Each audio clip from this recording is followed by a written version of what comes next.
What's up, guys? Welcome to another episode of Real Estate Podcast, episode 247. I'm here with Griffin. I'm here with Trav. And I'm here with Adam.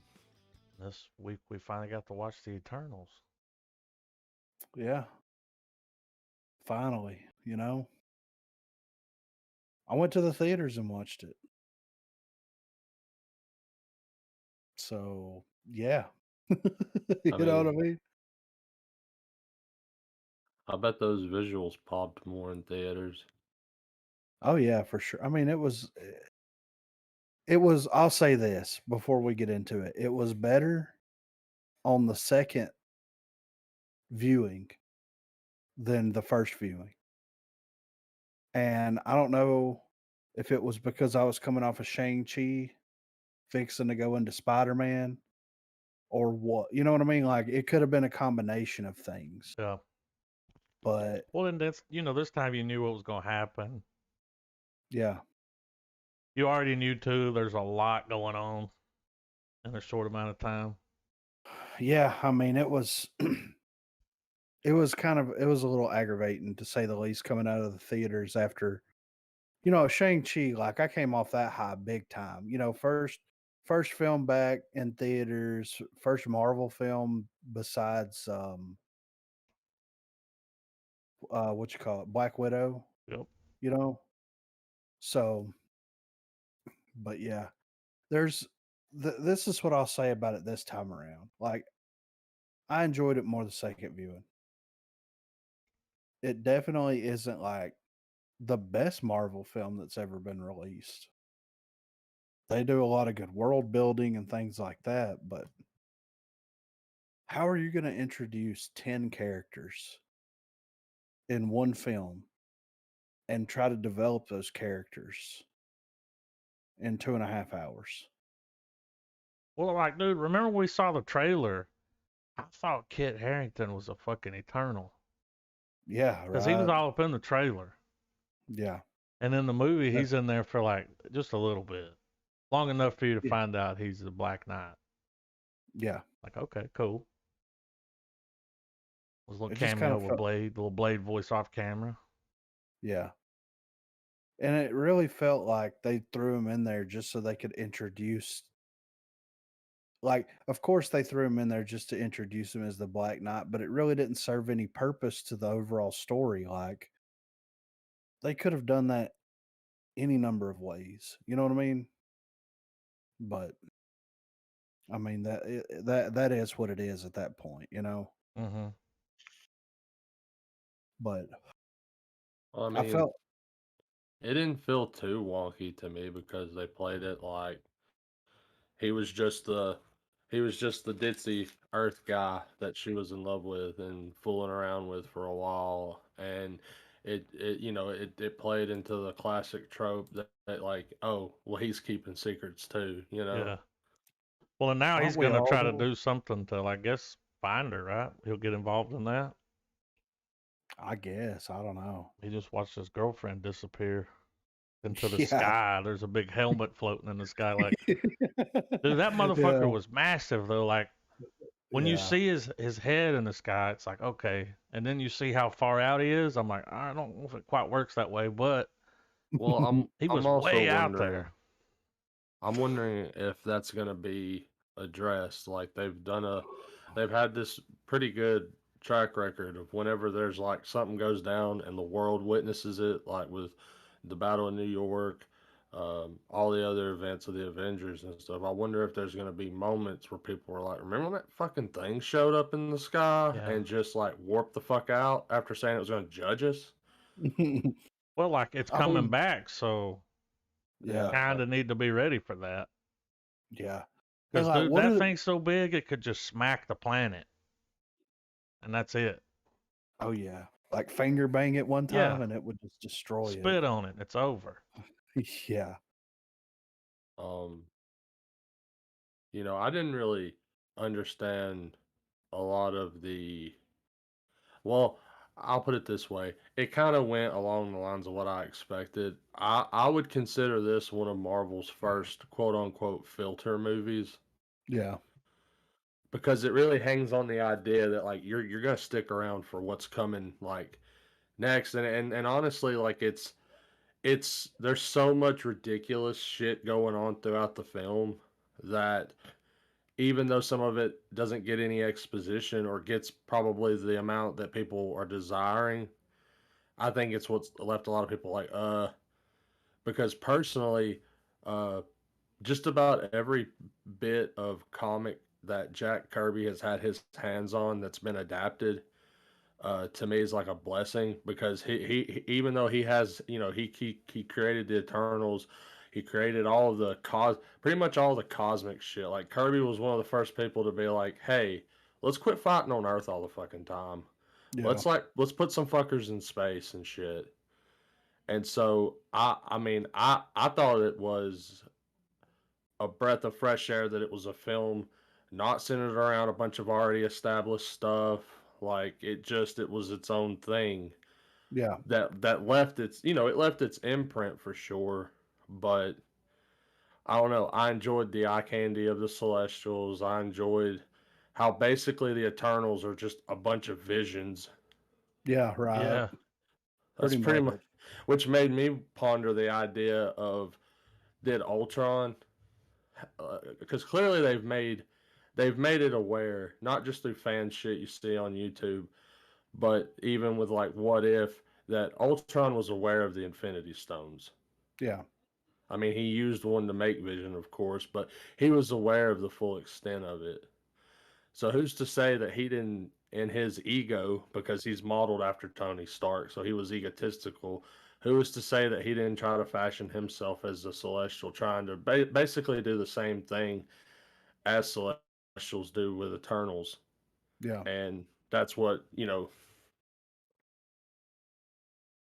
Vision was. I was that's what, whenever they did the big reveal, because Eternals is not something I know a whole lot about. I mean, I'm aware of some of the characters in their world, like the Celestials and everything, but for the most part, I was just along for the ride in this movie. And Yeah. while it is tonally different from a lot of the other ones, I didn't think it was a bad thing, really. Right. Yeah, it definitely Yeah. wasn't the worst, movie I'll they've put it this way, done, I but they I did try to enjoyed cram a this lot in it. I absolutely, felt but I think that the that whole was time. I was just like, man, this would it. I would have just loved it, man, if it would have been just a season. Yeah. 8, 9 yeah. episodes. They could have built it up a little more. Show us what went on between. Yeah. And how X-Men as fuck were those team fights.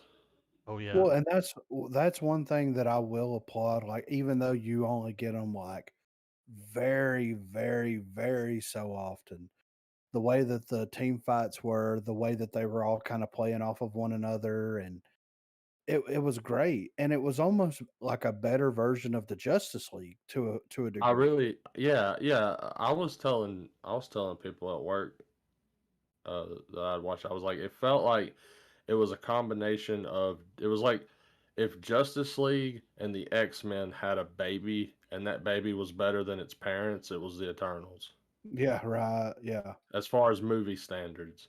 And Yeah. I really really enjoyed the way they did their speedster in Yeah. Eternals. Not too much. You know what I mean? Uh, Like, Oh, dude, I loved it, especially when they were in the ship and they're like, "Hey, go pinpoint where the oh emergence is," yeah, and you just see her trekking across the planet. That was really awesome. And one of the scenes too is like at the beginning. I think it was in the past, in one of the older civilizations, some shit was going down, and she single-handedly vacates the area. She saves yeah, everybody. yeah. Like Yeah. little hero shit like that was like it has it's each character had their own little charm. Yeah. And before the big they're all robot reveal, one of the things I was thinking about with Jolie's character, the way she was getting that madness, she yeah, was losing Yeah. her shit. I was like, this would be a really cool way for them to have her be one of the first vessels for the Phoenix Force. Oh, that would be fucking insane, dude. Could you imagine that bitch with the Phoenix Force? Yeah, yeah, dude, that would have been nuts. But I mean, a lot of my theories got shot down in that big scene where, uh, where Cersei is finally in front of Arishem, and he's like, "Here's what's going on." Yeah, Bet Like, Kit thought he'd never be with another Cersei, huh? I know, Thought that was right? funny. hmm No, I mean, like there was a lot of great ideas. There was a lot of like the action sequences and stuff were fucking incredible. It was just like Adam said, it's like they're trying to just pack in so much information. Like they're trying to give you a breakdown of the Celestials. They're trying to make them like big and menacing and like this force to be reckoned with. They're also introducing the deviants and showing what the deviants are and what they're capable of. And like then you've got Icarus going crazy, and you've got the planet was a seed, and then you've got you know what I mean, like yeah. and, Which, and He flew which too I close to mean, the sun. well, I mean, when they did the whole well, here's something. It, I guess it's a better way to put it. So when we got, just bear with me here. When we got Venom 2, mhm, um, one of the things that I brought up about Venom versus Carnage was that there was a very hot button issue at the heart of their fight whenever it comes to Carnage and Toxin. yeah, It's almost like they took that hot button issue and put it on Earth as the whole thing with the emergence of a new celestial. yeah, Because you could see what what I'm getting at.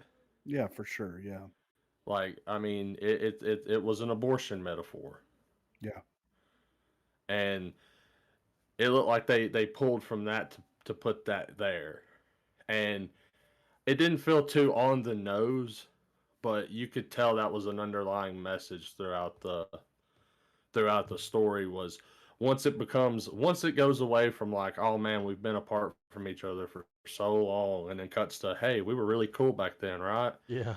And then and then it's like, and then you finally enter the when it gets to where the population's restored and Arisham's like, all right, Earth's cool to use again, Yeah, there's enough people now. or yeah, it's fertile. Um, I mean, fertile. I mean, it is. I mean, that's Mm-hmm. dude. That's what it. You can't argue that whole underlying plot device right there, and it starts to turn into and here's where I enjoyed, and this is some of my favorite parts in comic books. It's not necessarily the pow boom bang moments. I mean, everyone loves that. That's. But whenever you have to have everyone sit down and like talk and figure out where they're going to come into agreement on something, Yeah, like in House of M, one of the better parts is when the Avengers are all holed up trying to decide what they're going to do with Scarlet Witch. How do they handle her? yeah, And you get to hear everyone's perspective and all of that. And I thought that was a great way of wrapping that all up, being able to have that debate without having it, right, yeah, because it's like, because it seems that with the Eternals, and it's something I wish they would have more embellished on, and maybe it's just chalked up to the viewer to accept that they're robots that have like a prime directive at the end of the day, because that's the thing Icarus tells Cersei, I think, or maybe it's Ajax, I'm not sure. But he makes that statement where he's like, I've questioned blah blah blah, but I've never questioned the Celestials. That's yeah. yeah, He told her that. Like Yeah. to the ride or die moment that when it Yeah. goes down, he's so pissed off about it he just kills himself. yeah, Which was allegedly, another, which was to me, that's more darker than like that's one of the darkest moments I've seen in a Marvel movie.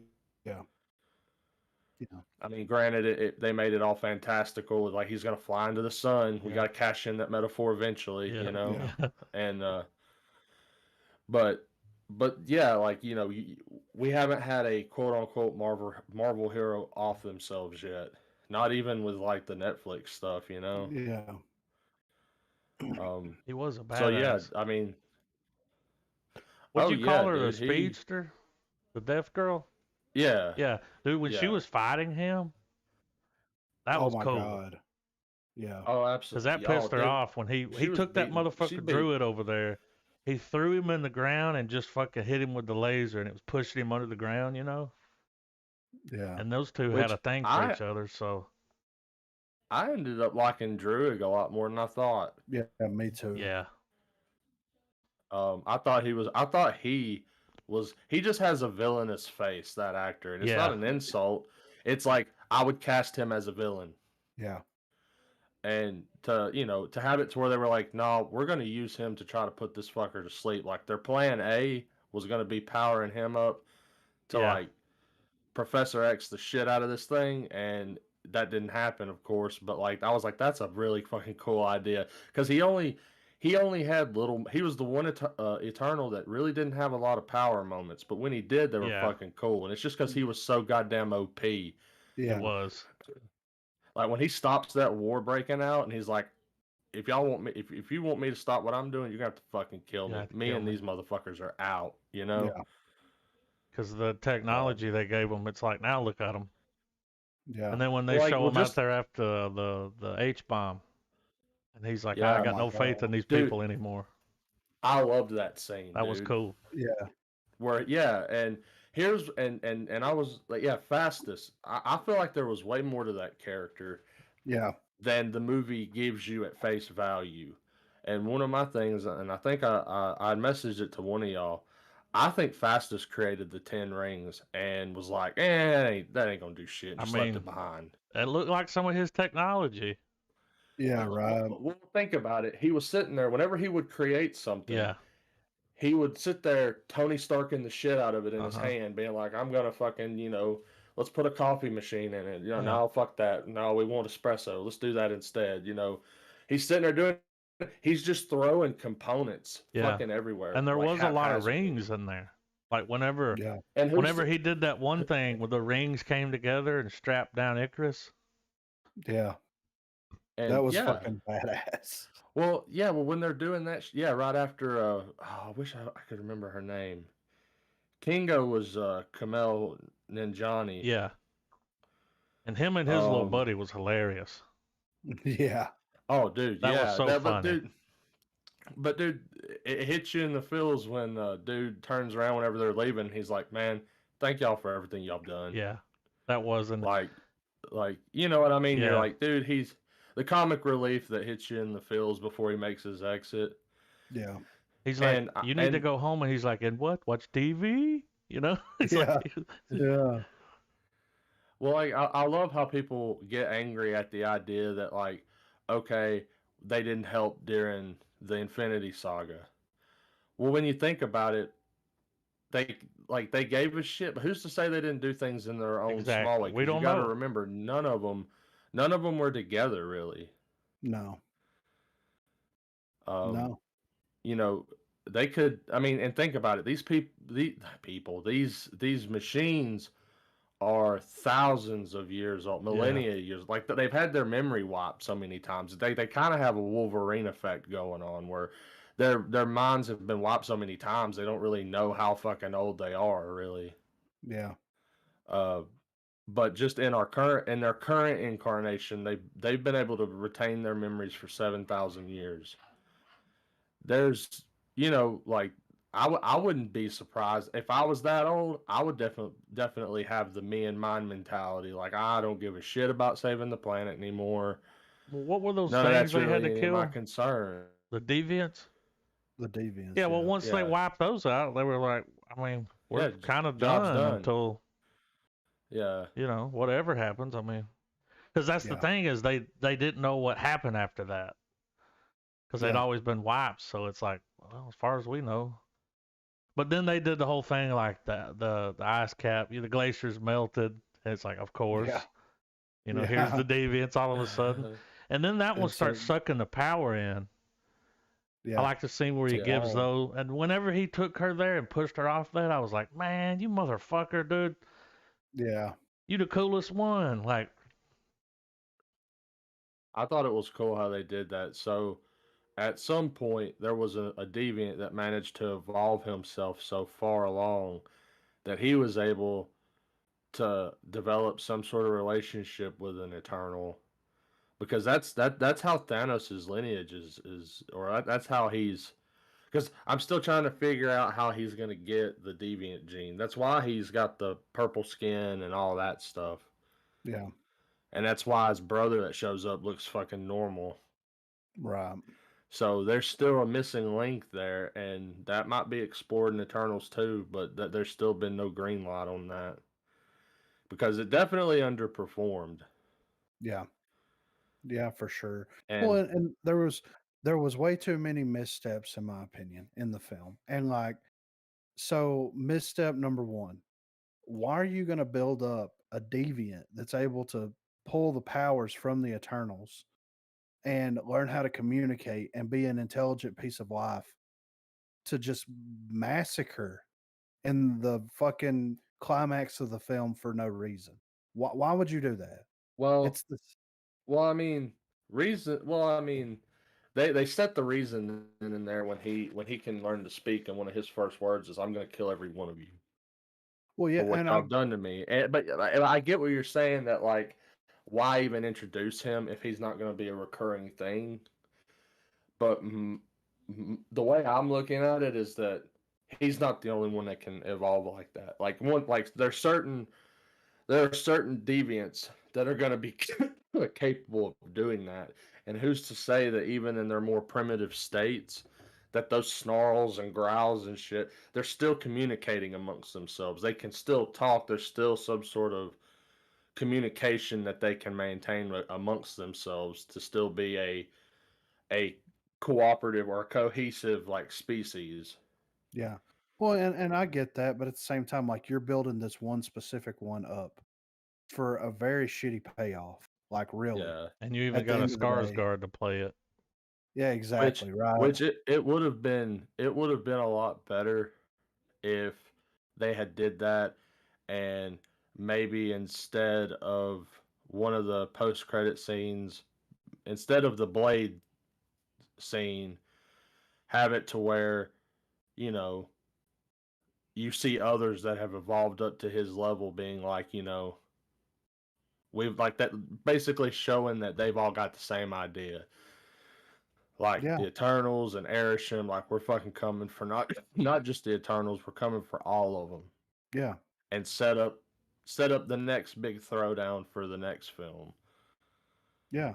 And then my thing too is like like okay, you're going to build up to the fact like they could have shown all this information ahead of like in this film, but you're going to build the very first film up into, oh, there's a fucking thing in the center of the earth and it's going to start waking up, and like we've got to stop that from happening. This could annihilate the entire planet. Like all life on earth is going to cease to be. So we're going to do that in the first movie. Why?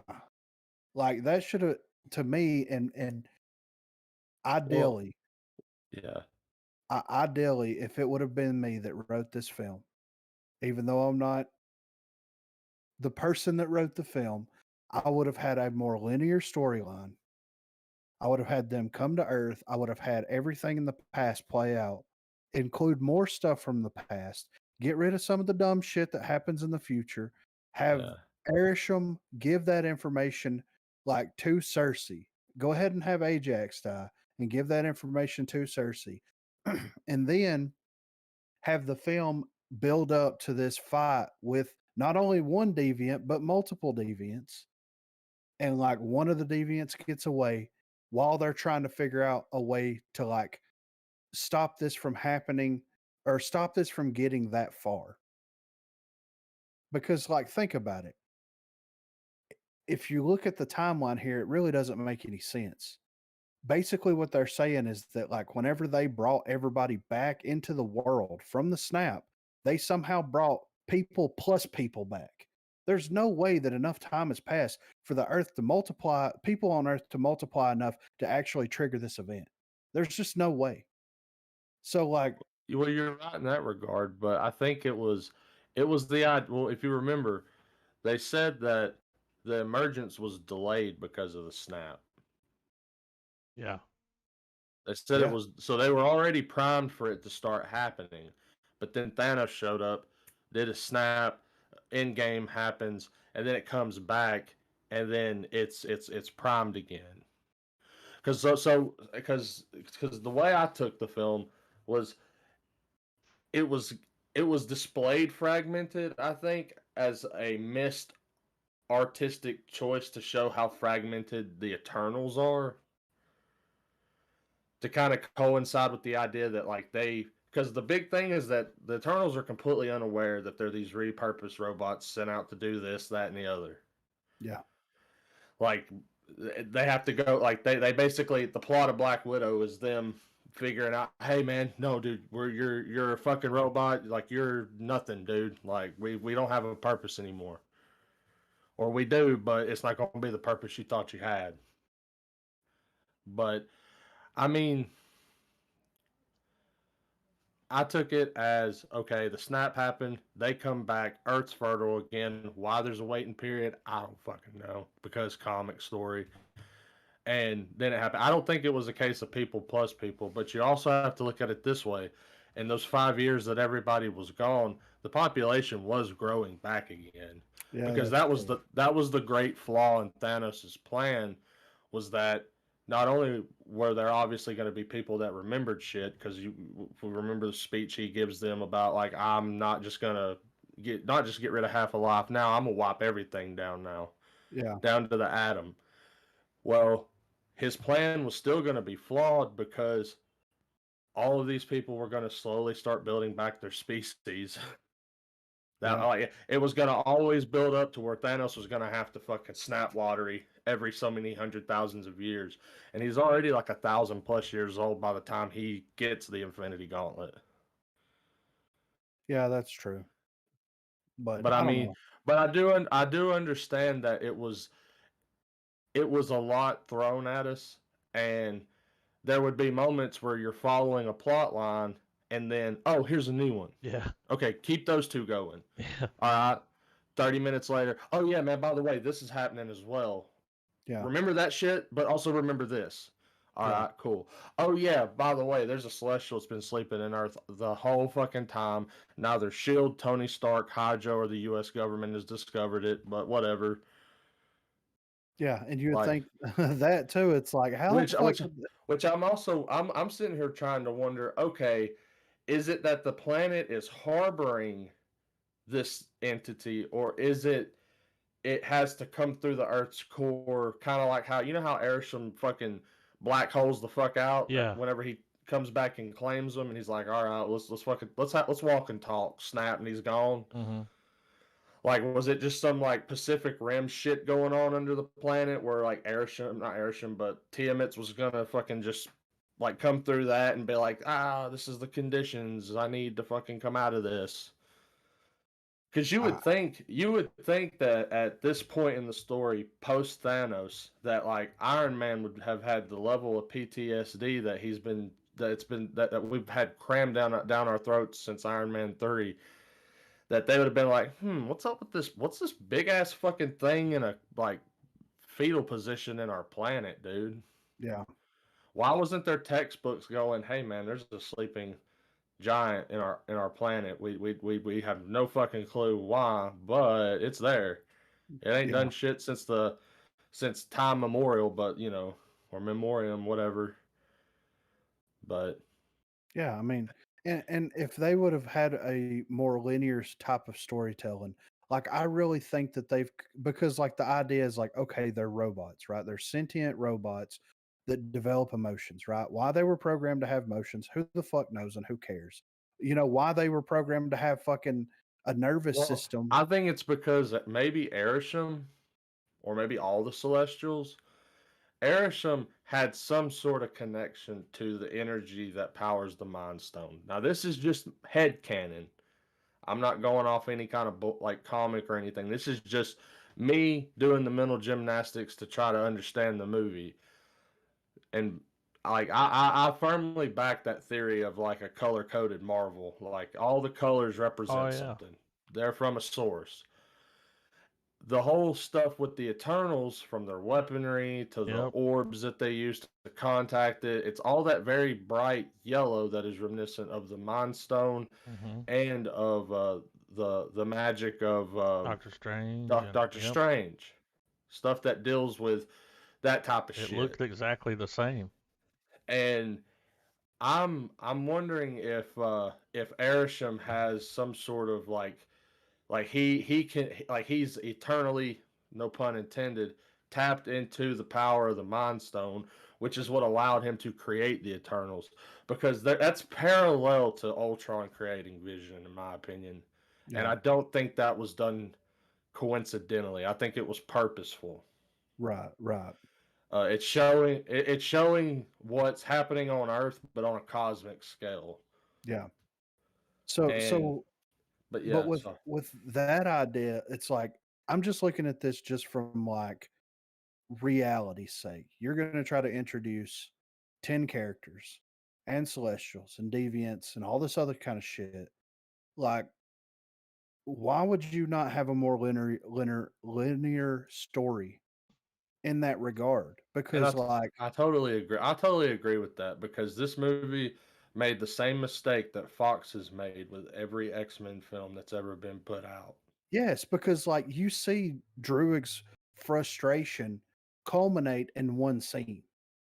You Yeah. know what I Yeah, he mean? just Like you leaves. Well, and it really did bank on the idea that these flashbacks to, like, Babylon, Mesopotamia, and maybe that's what that was supposed to be, to just show you that, man, 600 years have passed, they're still chugging along with Ajax. 1,000 yeah. years have passed, they're still fucking ride or die, man.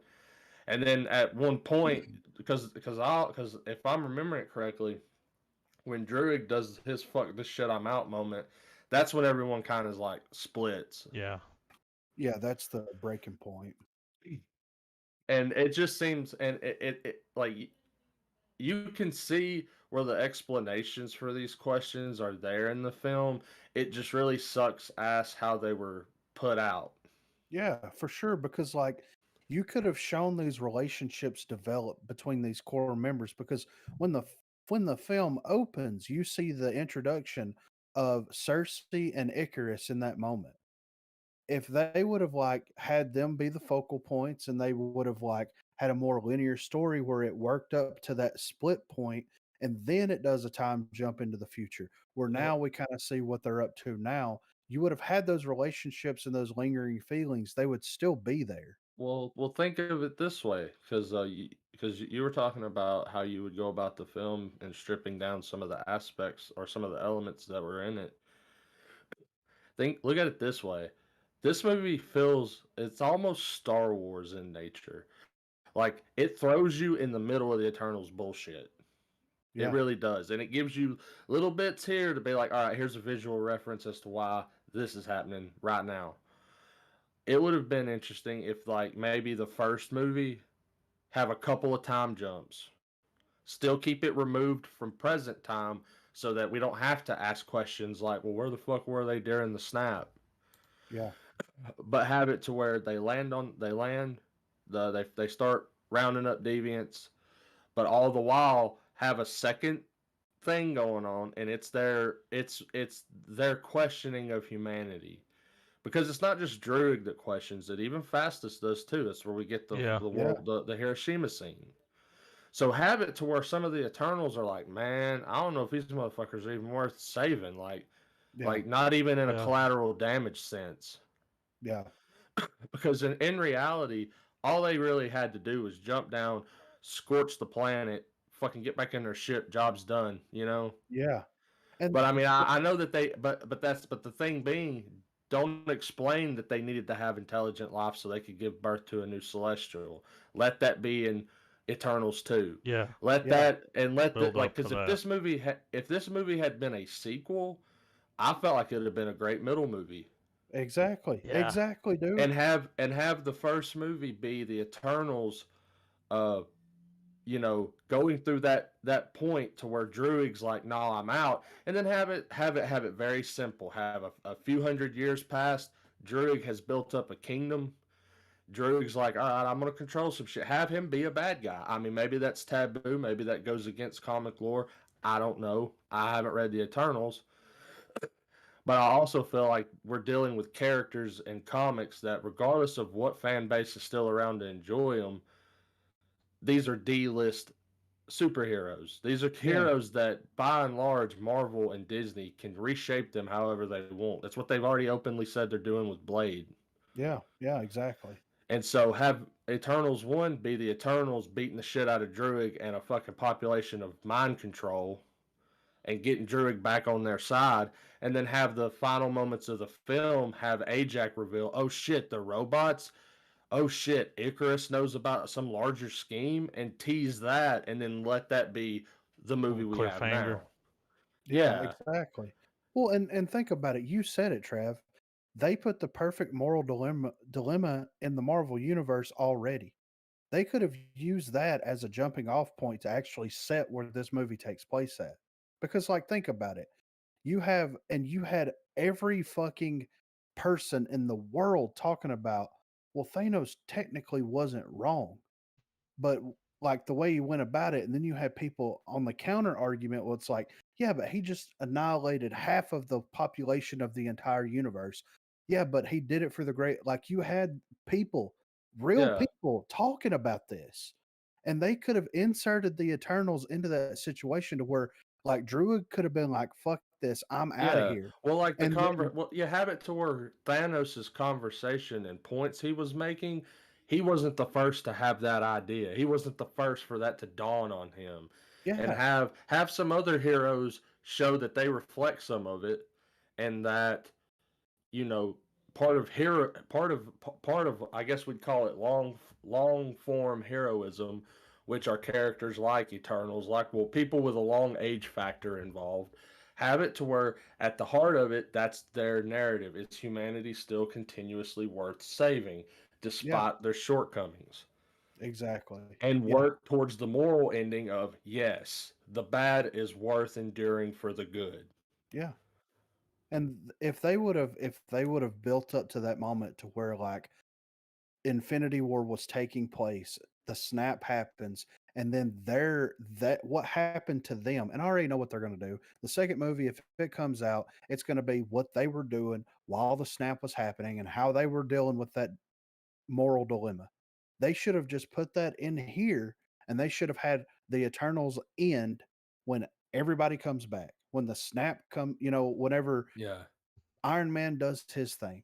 Because I imagine, like you said, they could have made Drew kind of a bad guy. They could have definitely done that. They could have had, the maybe the snap is one of the things that actually causes some of the deviants to start reappearing and all this, and had a deviant as the main villain, Well, quote unquote.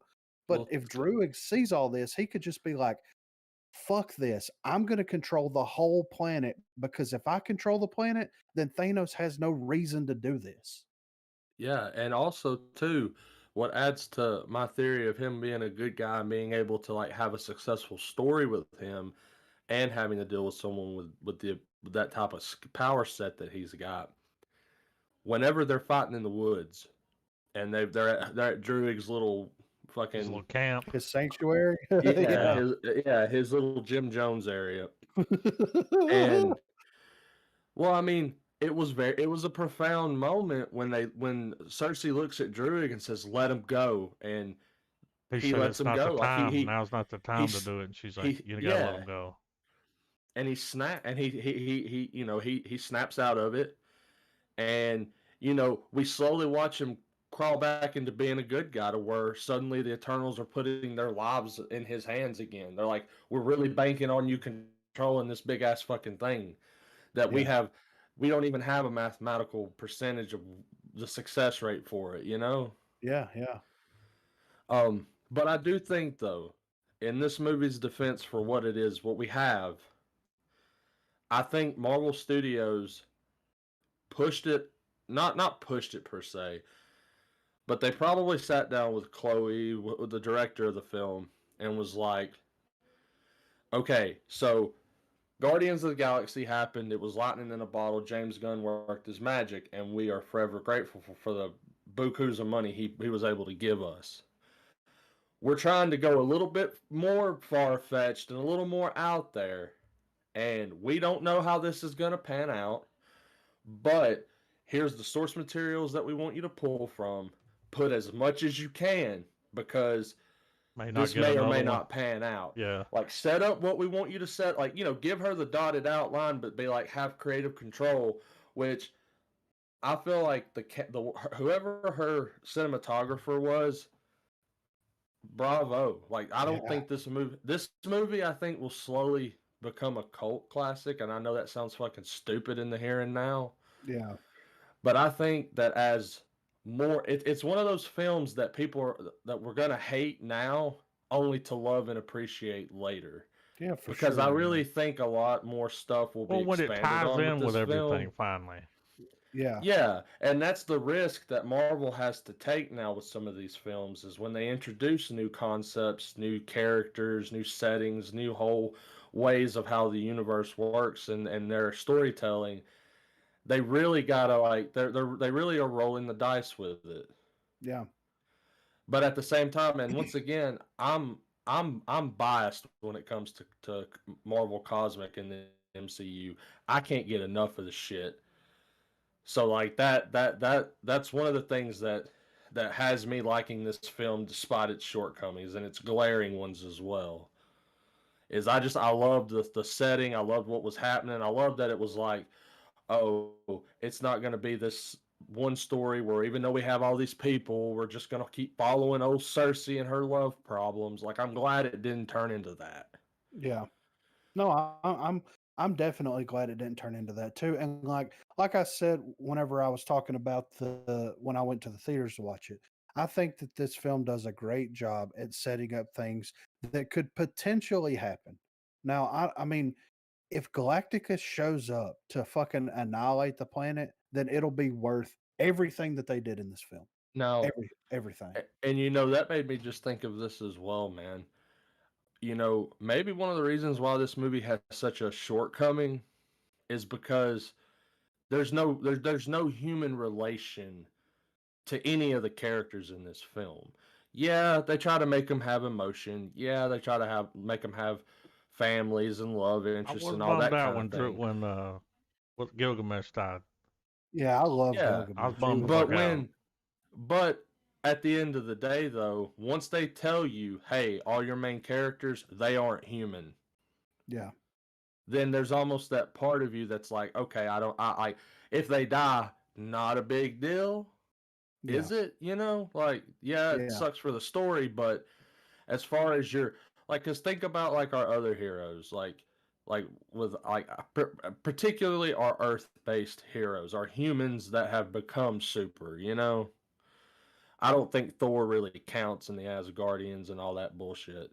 But as far as like Iron Man, because that's one of the things I think that made Iron Man so successful, was because it was just an average Joe, well, not an average Joe, but like just a human that if he wasn't in his Iron Man suit and he didn't have enough time to really think, you could beat the fuck out of Tony Stark. yeah, yeah, You could beat the brakes off of his ass. But if you give him, like, kind of like Batman, you give him a minute to prepare and you get him behind the Iron Man suit, you're fucked.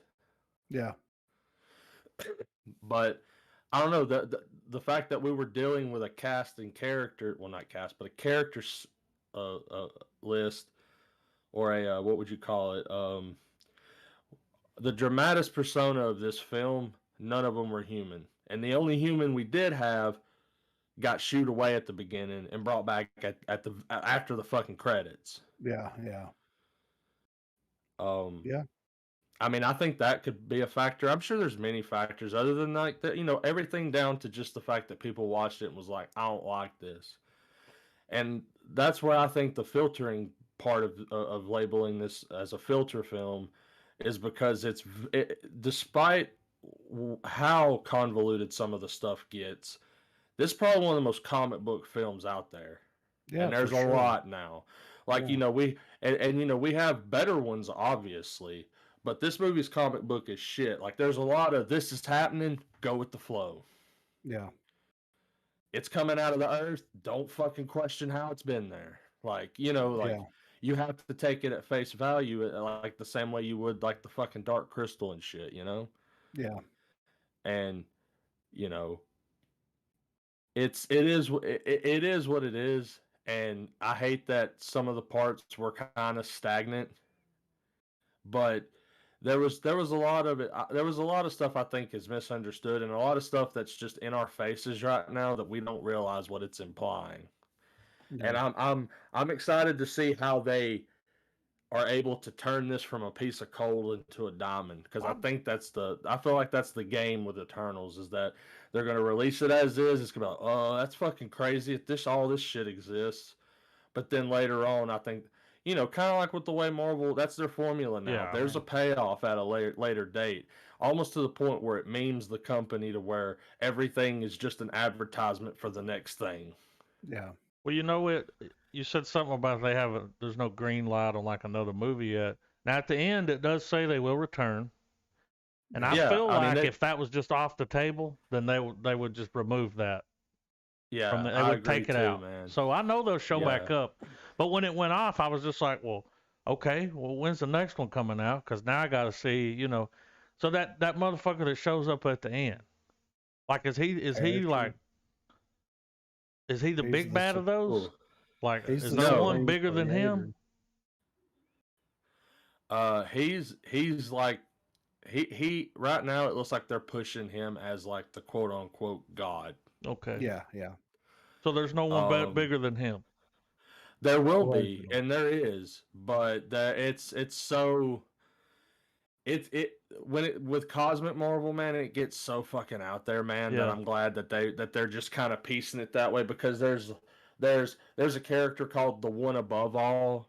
There's Hmm. one called the One Below All. Like, it gets fucking crazy. Like, they're making a god pantheon now in the more modern comics that I haven't read, but like, just whenever I'm sifting through like the movie news for the episodes and stuff, I'll every now and then I'll take a dive down, a couple rabbit holes with what the new issues are doing and everything. And like, there's a god for Hulk now, there's a Yeah. god for Venom. Like, they're trying to make another pantheon for a pantheon, which is weird, but Yeah.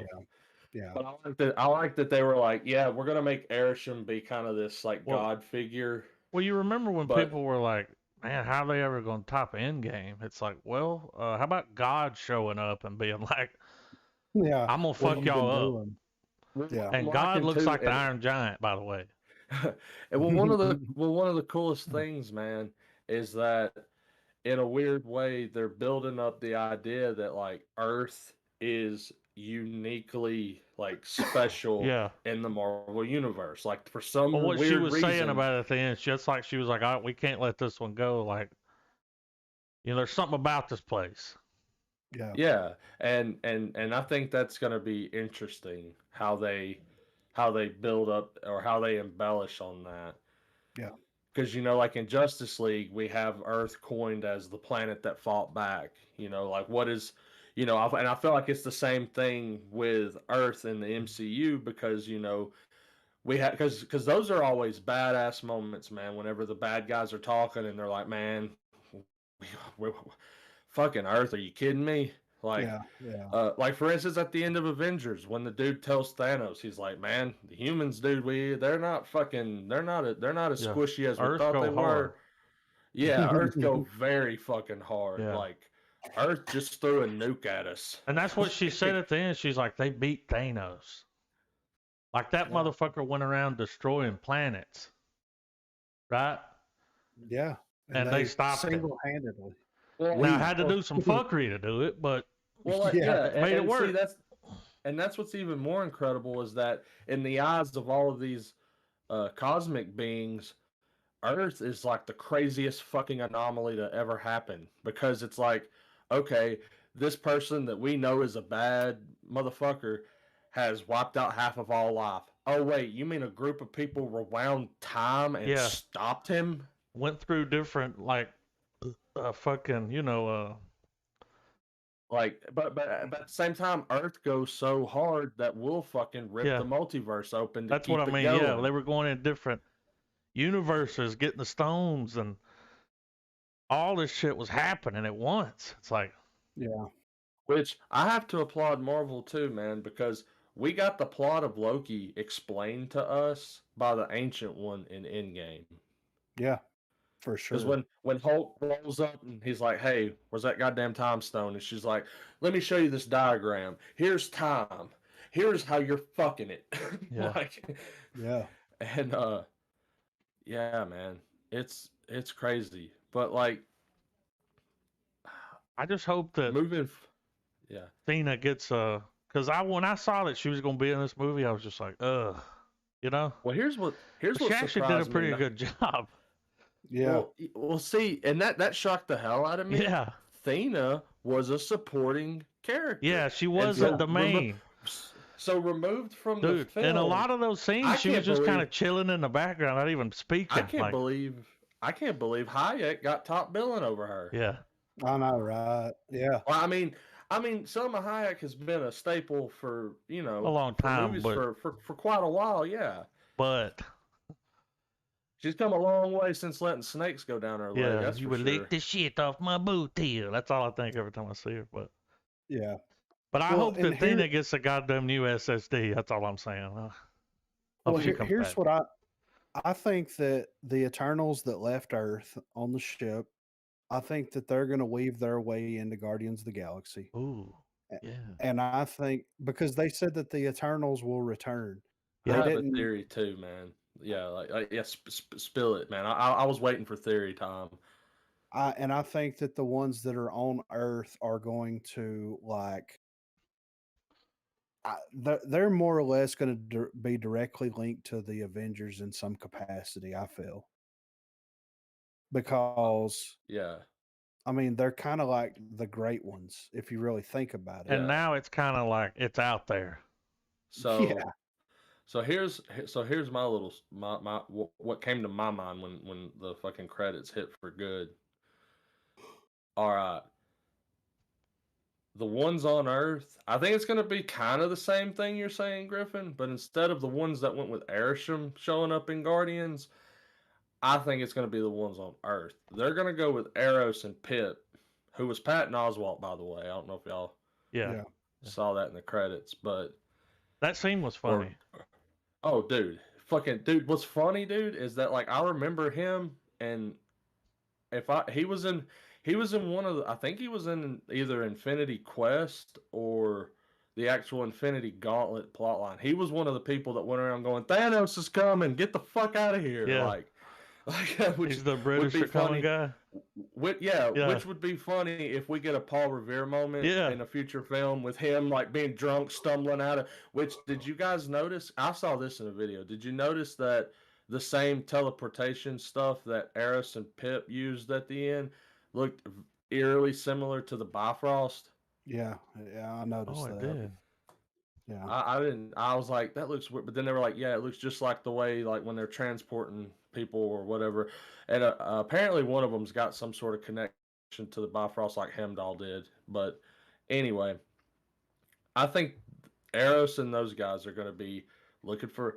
Not, yeah, Eros and the Earth Eternals are going to go and they'll run in with the Guardians. But I think Erisham, when he noped the fuck out with the Eternals, Fastus was with them, right? Well, so Fastest, Cersei, and Kingo, Yeah. Yeah, they're on Earth yeah. right now. Okay, makes better sense. But long story short, I think the Eternals that are with Erisham are the ones that have ignited the beacon that that Wong found inside the Ten Rings. Oh, yeah. Yeah. Forgot about that. What I think cosmic that's what. beacon? Yeah, I think that's what that is. I think that's those Oh, Eternals. Like that, because that's the whole thing is he's taking them back to the World Forge where they're supposed to get their minds reset. yeah. Oh, yeah. He's gonna take the And memories and look at them, and if he and I'm takes them, then they're thinking, reset. and I'm wondering if Cersei or someone, not Cersei, but whoever, the ones that were with him, if they're gonna be able to like communicate to Fastus, and Fastus like does some sort of fucking Iron Man shit with his palm, and just all of his tech just starts just boom, boom, boom, Hmm. Yeah. and it like or like that beacon is Fastus trying to find where his shit's at, so he could be like, well, if they're wearing stuff that I've helped design, Yeah. I can go to Well, them. and then they're Like, all connected still, too. yeah. You know, more so now, I would And, think. but see, I don't think the Arishem is going to take them. Like, did he explicitly say that, like, you're coming with us? Like, because No, remember, he takes a handful of them with him and he warps the 3 fuck of 'em. out. He's like, you're coming with me Yeah. until I come Well, he said, I back got to with look my at the judgment." memories. Your Yeah, memories so are now that mine, and I'll come back and judge.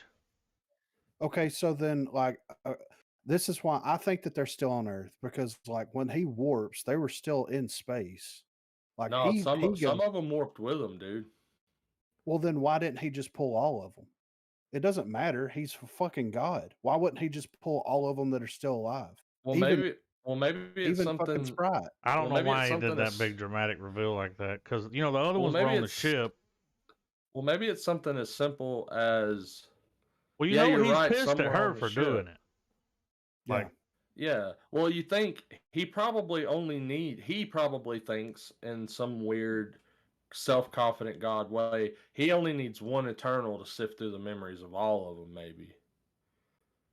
Yeah, possibly. I don't know. I think that at least two of them. I think Kingo and fucking the black dude are still going to be on Earth.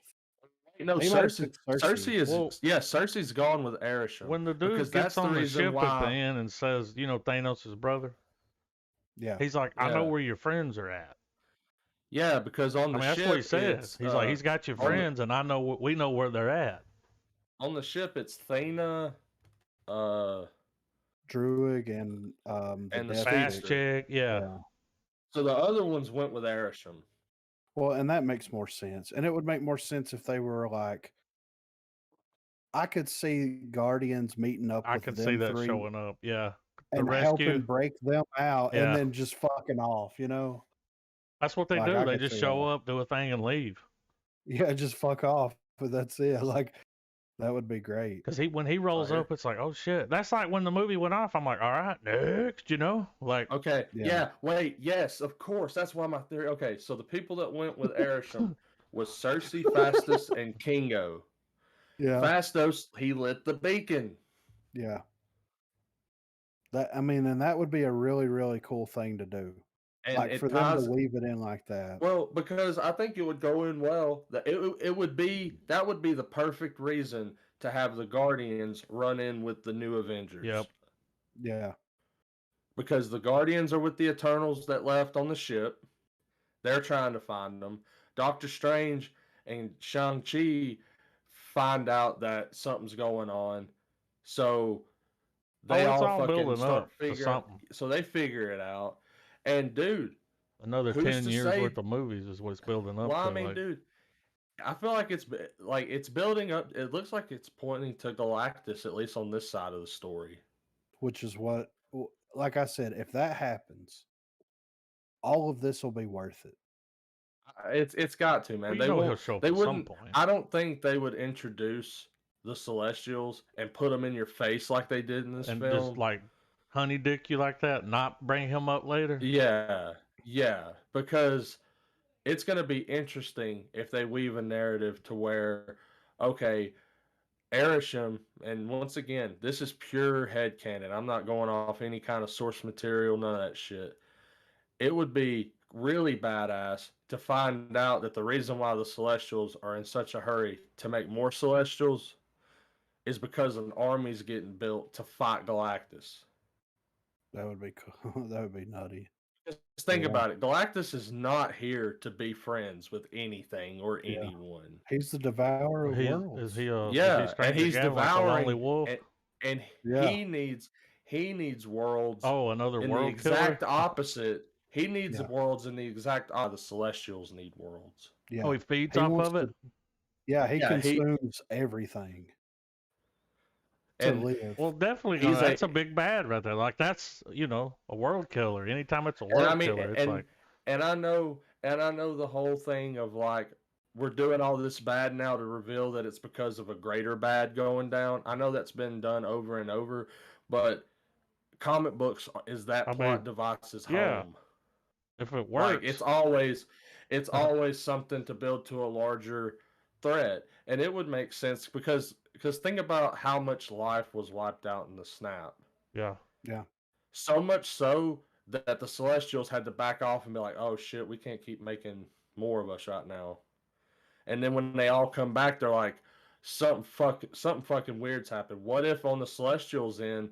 What if because all that life was wiped out, that made Galactus lose his fucking shit, dude? Well, he has to push harder. He has to eat more. Yeah. Like, I mean, Or maybe he had to start cannibalizing the Celestials, and they're like, no can do, pal. could you imagine watching him fight one of them? Wouldn't that be That would be nutty? fucking insane. Yeah. Two big motherfuckers For in sure. space, like, Just And, fucking. and I mean, in explaining this stuff to a general audience, yeah. they would turn the fuck away from it quickly. And I think Eternals is our first sign of showing that, like, maybe general audiences aren't ready for these very ridiculous cosmic stories. Yeah. I didn't mind the Because you're story. kind I of just wanted more. It's, yeah. Oh well, Like they that's put the too thing, much man. in it, but they didn't give me more of what I wanted at the same time. It was like, Now I would love for this to spawn into a show, well, because that's that would have more time to, like, this would be dude, a 8 great hours. like Oh, well, like having a movie like 2.5 hours long like this that still did not have enough time to no, really dude. flesh everything out, which is a hard thing to do. Because 2.5 to 3 hours, man, you can tell a damn movie. Yeah. Well, like y'all were It's been comparing, y'all were talking done. about Justice League earlier. Even that was over 4. You know what I Yeah. mean? You can't. You just can't. No. You But need at the end time. of the day, my takeaway from all this, though, is that I'm ready for more Jack Kirby properties to hit the screen. Yeah. Oh yeah, yeah. I want the balls out. Ain't got to explain to you a fucking thing. Take it for what it is. This is the Marvel part that I'm getting the most hyped for, is all the crazy space stuff. Not because it abandons Earth and the heroes and everything, but because these threats are getting so big, that's why we're gonna need some exposition from maybe the likes The of Reed X-Men Richards. Maybe that's where we or get, like dude, all of they're these already characters. making little references and tickling the Galactus nutsack, you know? Yeah. And we ain't Yeah. even got the mutants yet. You know that's Yeah, dude, coming. That's Oh, the yeah, only and- reason they bought the company. And there's new movie news that's come around recently, that is gonna make Doctor Strange be an even fatter film, dude. Yeah, I'm hearing Mm. crazy Two, shit about that movie. Like, the two rumors that I've heard so far is that, uh, in one instance we're gonna see James McAvoy and Sophie Turner as Professor X and Jean Grey, Love it. and another one is that we could also see, I think, I'm trying to remember who it was. God damn it. was it some off the Uh, wall character? well, no. The rumor is that we're gonna actually see a variant of Reed Richards, and it's gonna be a nod wink to fans throughout the years. We're gonna get John Krasinski as Mr. Fantastic from another universe. Oh, Yeah. that'd be a He's perfect not way gonna to be do that. Yeah, he's not gonna be the mainstay, yeah. but like he's gonna be He's like, not gonna I'm be Reed our Richards from, worlds. yeah, Yeah, that to would be still kind of hilarious. please Dude. audiences, Yeah, but not not have to commit to him being I the don't think he wants prime. the job either. To be honest, like, I also heard rumors that that Hugh Jackman may make an appearance as well. Now, the stuff that adds on mine will to be the Hugh blown. Jackman and the X-Men stuff, and here's where that dude, rumor seems more Iron Man can believable. show back up. Yeah. There's also a rumor that Tom Cruise is gonna do Yeah, the same thing. I heard I something I don't. about saw that. that. Well, I think a lot of these are out there to get us away from the Sophie Turner, James McAvoy Yeah, one. Because what's more weighted on those guys is the fact that they've been seen recently yeah. donning the looks that you have to play those characters. And that's a huge, like, Easter egg for everyone, just to be like, whoa, what? Like, Makes it Yeah. huge. that's gonna be big, dude. What makes it profoundly huge is if we have a brief moment where we have Fox, Jean Grey, and James McAvoy fighting Scarlet Witch. Oh yeah. That's gonna be like an X-Men person's Christmas present. Wet dream. Yeah. And I mean, never mind the fact that we got we got Boner and fucking Yeah. WandaVision. Yeah. Like that makes more sense that those two are gonna show up than all the other ones. Yeah. I mean, but if fucking Wolverine rolls up, I'm all right with it. Because, like, for instance, say you're Kevin Feige and Bob Iger, and the leak hits that one of the biggest cameos in your film is happening again. Yeah. Well, think about it, man. It makes sense They're like, too, all right, because then just start being like, yeah, everybody's showing up. Well, Because like, then you don't know who is. but they're gonna do, and it makes sense to do it because like all of this stuff is right after Spider-Man, and look at what all they did with that. And you can still get away with it. And you can still get away with it. There's people still bleeding over and coming in, and well, yeah, because I mean, the events of Spider-Man hasn't. I mean, they've been resolved to a degree. Yeah, but we don't know what the outcome. Yeah. So much more damage has been done by Doctor Strange than what we probably have seen on screen. It was fractured.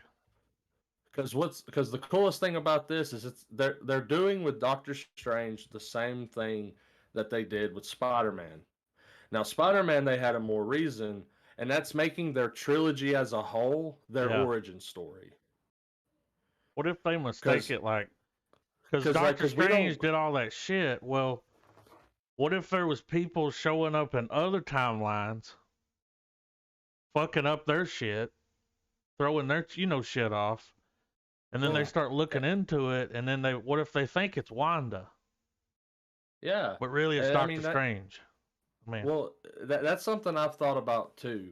And it's that what if because then in the trailer, I wouldn't be surprised if every shot in that trailer that we see of Doctor Strange, except for the ending when they're both on screen, it would be very interesting if every one of them was a different one. The evil Doctor Strange. Oh. The whole time. There was He's the one that goes there was. He's the one that. The hair dye, man. Remember the hair dye in the basement? Like, what if that Doctor Strange in No Way Home was evil Strange? I mean, dude. Time? And he did that spell and fucked everything. Yeah. Like, it's like, at the same time, why didn't he just do it? But there was hair dye in the basement. Now, the Doctor Strange we were seeing didn't have dyed hair. But the other one did. If you notice, when he goes to see Wanda, that fucking goatee is on point. Like, very on point. Like, to the point where it looks dyed. Yeah. Yeah. Like, so yeah. Now that you the bad version of him could definitely team up with... I didn't even think about the hair dye, man. I was just I just thought it was strange. Misdirection. When they were in the basement, they were like, hair dye. And it's like, why does he got black hair dye? I feel like that adds validity to my theory. Yeah, and then in the other trailer, that trailer they show you, there's a version of him with black, and it's like, well, why would he need what? Who? That could be another Doctor Strange just pretending to be the bad one. I don't know. Marvel dude will throw you off the trail like, you can't track this deer through the woods. But I am starting to think though, the same thing we said about Spider-Man No Way Home, and the same way with Doctor Strange. Both of these movies, at least from people who follow productions like we do, and other fanboys, and just other movie places in general and everything, I think that Marvel is aware that both of those films have been under like a microscope for fans for so long, that we're not going to get the movie we think we're going to get. No, and you're not going to figure it out. That's like Spider-Man, dude. You thought you had that figured out, and then you went and watched it and was like, oh, this is completely different than what I thought it was going to be. You're like, the You Sinister still get Six your didn't even battle. happen. You still get your battle, but the way that it builds up, they're like in his apartment, hanging out. It's like, I didn't see this coming at all, dude. Dude, when This Goblin wasn't in the takes trailer. Spider-Man through that fucking, through like four floors. Yeah. I just, dude, the scene of him punching him in the face and he's just laughing at him. I never thought you could top something like Batman beating up the Joker and Joker laughing at him, but they did in a Spider-Man film. Yeah. I'll say this Like, part. because it was Defoe, man, the whole way. Oh, he stole that movie. Him and Andrew dude, he put it in his Garfield. pocket and walked out, dude. They kind of stole the show, but hang on, let me grab something here. I'll say this. To get into my little review here. When you look at the writers, there's 3 writers, including the director. Mhm. These people don't have a lot of projects under their belt. She's only Yeah. done like, I think 1 or 2 movies. The rest were shorts. Yeah. One of the other writers he's the guy that's writing the Black Knight movie, which is filming right now, according to IMDb. Mhm. So that's happening. All But right. when you go look at her credits and their credits, it's like the fact that they even trusted you with $200 million Yeah. is crazy. Now, $200 million estimated budget. It made over $400 million. It made its money back. Plus, it doubled. Yeah. And it So there's continues another to get one. plays on Disney Plus, and so it made its money. You're good. You're in the good. Well, you know how like to add to what you're saying with the budget, and I think this circles back to me when I was saying, hey, like The movie looked they were great. trying to get they were trying to throw as much as they could in it. I think they knew that it's one of those things where they set the bar high. They're like, let's try to aim for this, but let's settle for even with this Do film. the people And they had writing this movie and directing it, they don't have any comic book background. And So I know that Marvel had to come with them like, this is the storyline. Well, this needs to happen. You got to hit all these high notes and figure it out. It's almost like maybe Feige knew that the only way he could get these plot points for the Marvel Universe across without having them be little blip scenes here and there was to just hedge his bet on people. Don't let it be a passion project. Yeah. Let it just be like... Oh, this definitely wasn't, because this director directed that Nomadland, got an Oscar for it, and directed this. I think at least he was looking in terms of like they could cinematically make this look the way I want it to look, so it can fit in with the other, It was just the kibbles and bits. Well, Yeah. And like we all said, would have been a great show. Great show. Yeah. And we're at a point now, man, where, because it used to be like, oh, you're doing TV? Ooh. No, dude. We're past that. Do it as a show. Yeah. Half star, man. I gotta go half star. Same. I'm giving it a half star as well. I loved what they were trying to do. I love the characters. I wish that we would have had more time to be able to develop the characters better, explore the characters better, develop the villains a little bit more so. Like, if this would have been 8 episodes of a series, it would have been phenomenal. It would have been the best thing that Disney Plus plenty of time. put out. Yeah. Probably would have cost a little more, but that's all right. It's worth it for the story, dude. I think if you get rid of fucking Angelina Jolie and Selma Hayek and you make 8 episodes, you can tell them they gotta take less. That's yeah. I mean, you won't be in it or not, Yeah. And you can still make this because I liked Angelina Jolie. Well, I'm not so much on Salma Hayek, y'all. I don't really care for her acting. But I think both of them were in here strictly to bring people in. Yeah, it was a big name. Because even though we had a lot of Game of Thrones they put him in it. He's we didn't even have to see him in this movie. Even though we have people of various degrees of fame in this movie, I think they were there just to get enough audience confidence to come watch it. Yeah, because the lesser known people acted circles around them. Druid? Yeah. The fucking Too Close to the Sun. Yeah. That dude, man, he's got some good facting. He does. Well, He's a good factor. What was interesting, and this was something that I meant to bring up earlier, when you find out that the Eternals aren't what we thought they were, or at least what people who don't know them from comics are. You know, the whole robot twist. Something that I always thought was the most jarring thing and made me go, something's up, was at the beginning when they all get created, and they're all kind of just looking around, you know, their memories getting ready to be told, yeah, all of that. There's this part where Cersei walks up to Icarus and just goes, "It's beautiful, isn't it?" And he just looks at her and goes, "I'm Icarus." Yeah. Like a robot. They're like robots. You know what I'm saying? Yeah. Like, and I was... What's a clean slate? Well, when they did that, I was like, that makes that first scene make so much more sense now. Because I already thought that was forgot so about weird. that scene. That was just a throwaway scene. It didn't mean anything to me. I'm like, why did he say it like that? Well, then you find out, they're robots. Well, yeah, and so they're like Ex Machina, you know, robots, though. They're good robots. Yeah. Catfish. I think...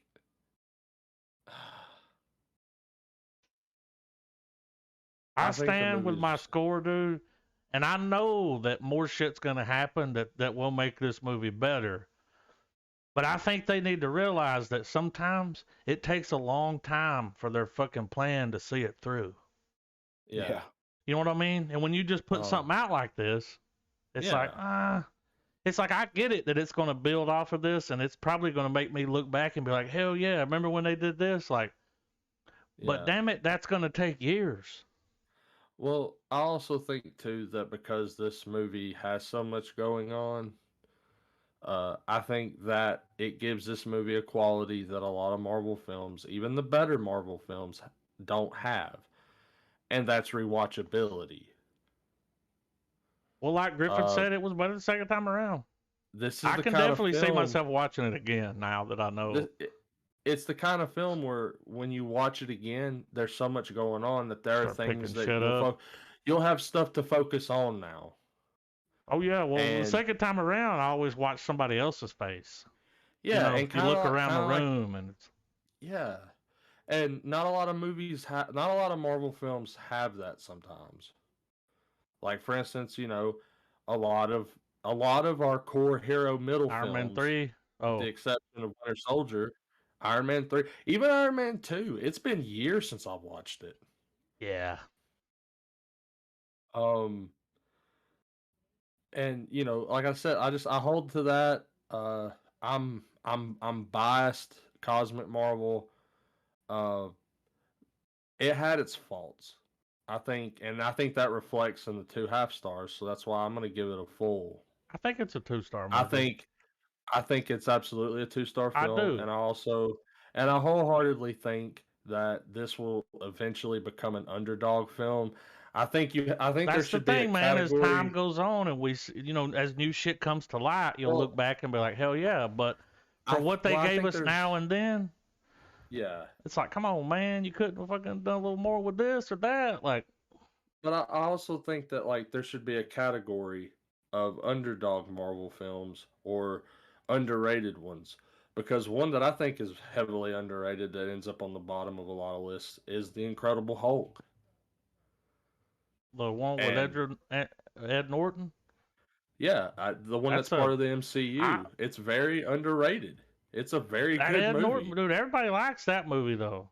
Like, the studio fucked with him on that. Like, he had certain things he wanted to do, and they were like, But it's better than that other Hulk movie. What was the other one? I can't even remember the guy that played that Hulk.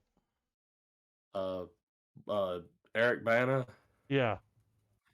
Way better than that one. Well, I mean, you know, and like I said, I think it's underrated. I think it's going to be underrated for quite some time. I think that as time goes on and more viewings and repeat viewings of this movie happen, I think it'll become more than just, we got the Eternals. Yeah. I understand in the here and now that's absolutely and I'm not hating on it. I'm just saying now where I stand is... Oh, dude. Oh man, I mean, for crying You out know what I'm loud, saying? my biggest beef with this whole movie is I didn't how get the fuck. enough Well, a of what I combination of wanted. that, Like, but as far as like something to pick at it to be like, man, that didn't make sense, was just the fact that there was a dormant celestial inside Earth this whole fucking and time, nobody and knew it. no one, No one, not even, or maybe they did, and they were just keeping it a secret. You got to think about that too. If Shield knew yeah, about that, there's nothing they could do. They would not tell anyone until it was like, all right, we got to fight this thing. Now let me say this: when that motherfucker was coming out of the ocean and a volcano, like this shit was just weird. Like, and they were like 1883, and I'm like, that's that fucking Yellowstone show. You mean to tell me when Krakatoa in 1883, Yellowstone was happening at the same time on the other side of the world? That's nutty. But anyway, but that's one of the key pieces that don't make sense to me, man. Well, if they knew they wouldn't, dude, you're gonna need to know basis when it comes to Shield, and they're not gonna just tell people.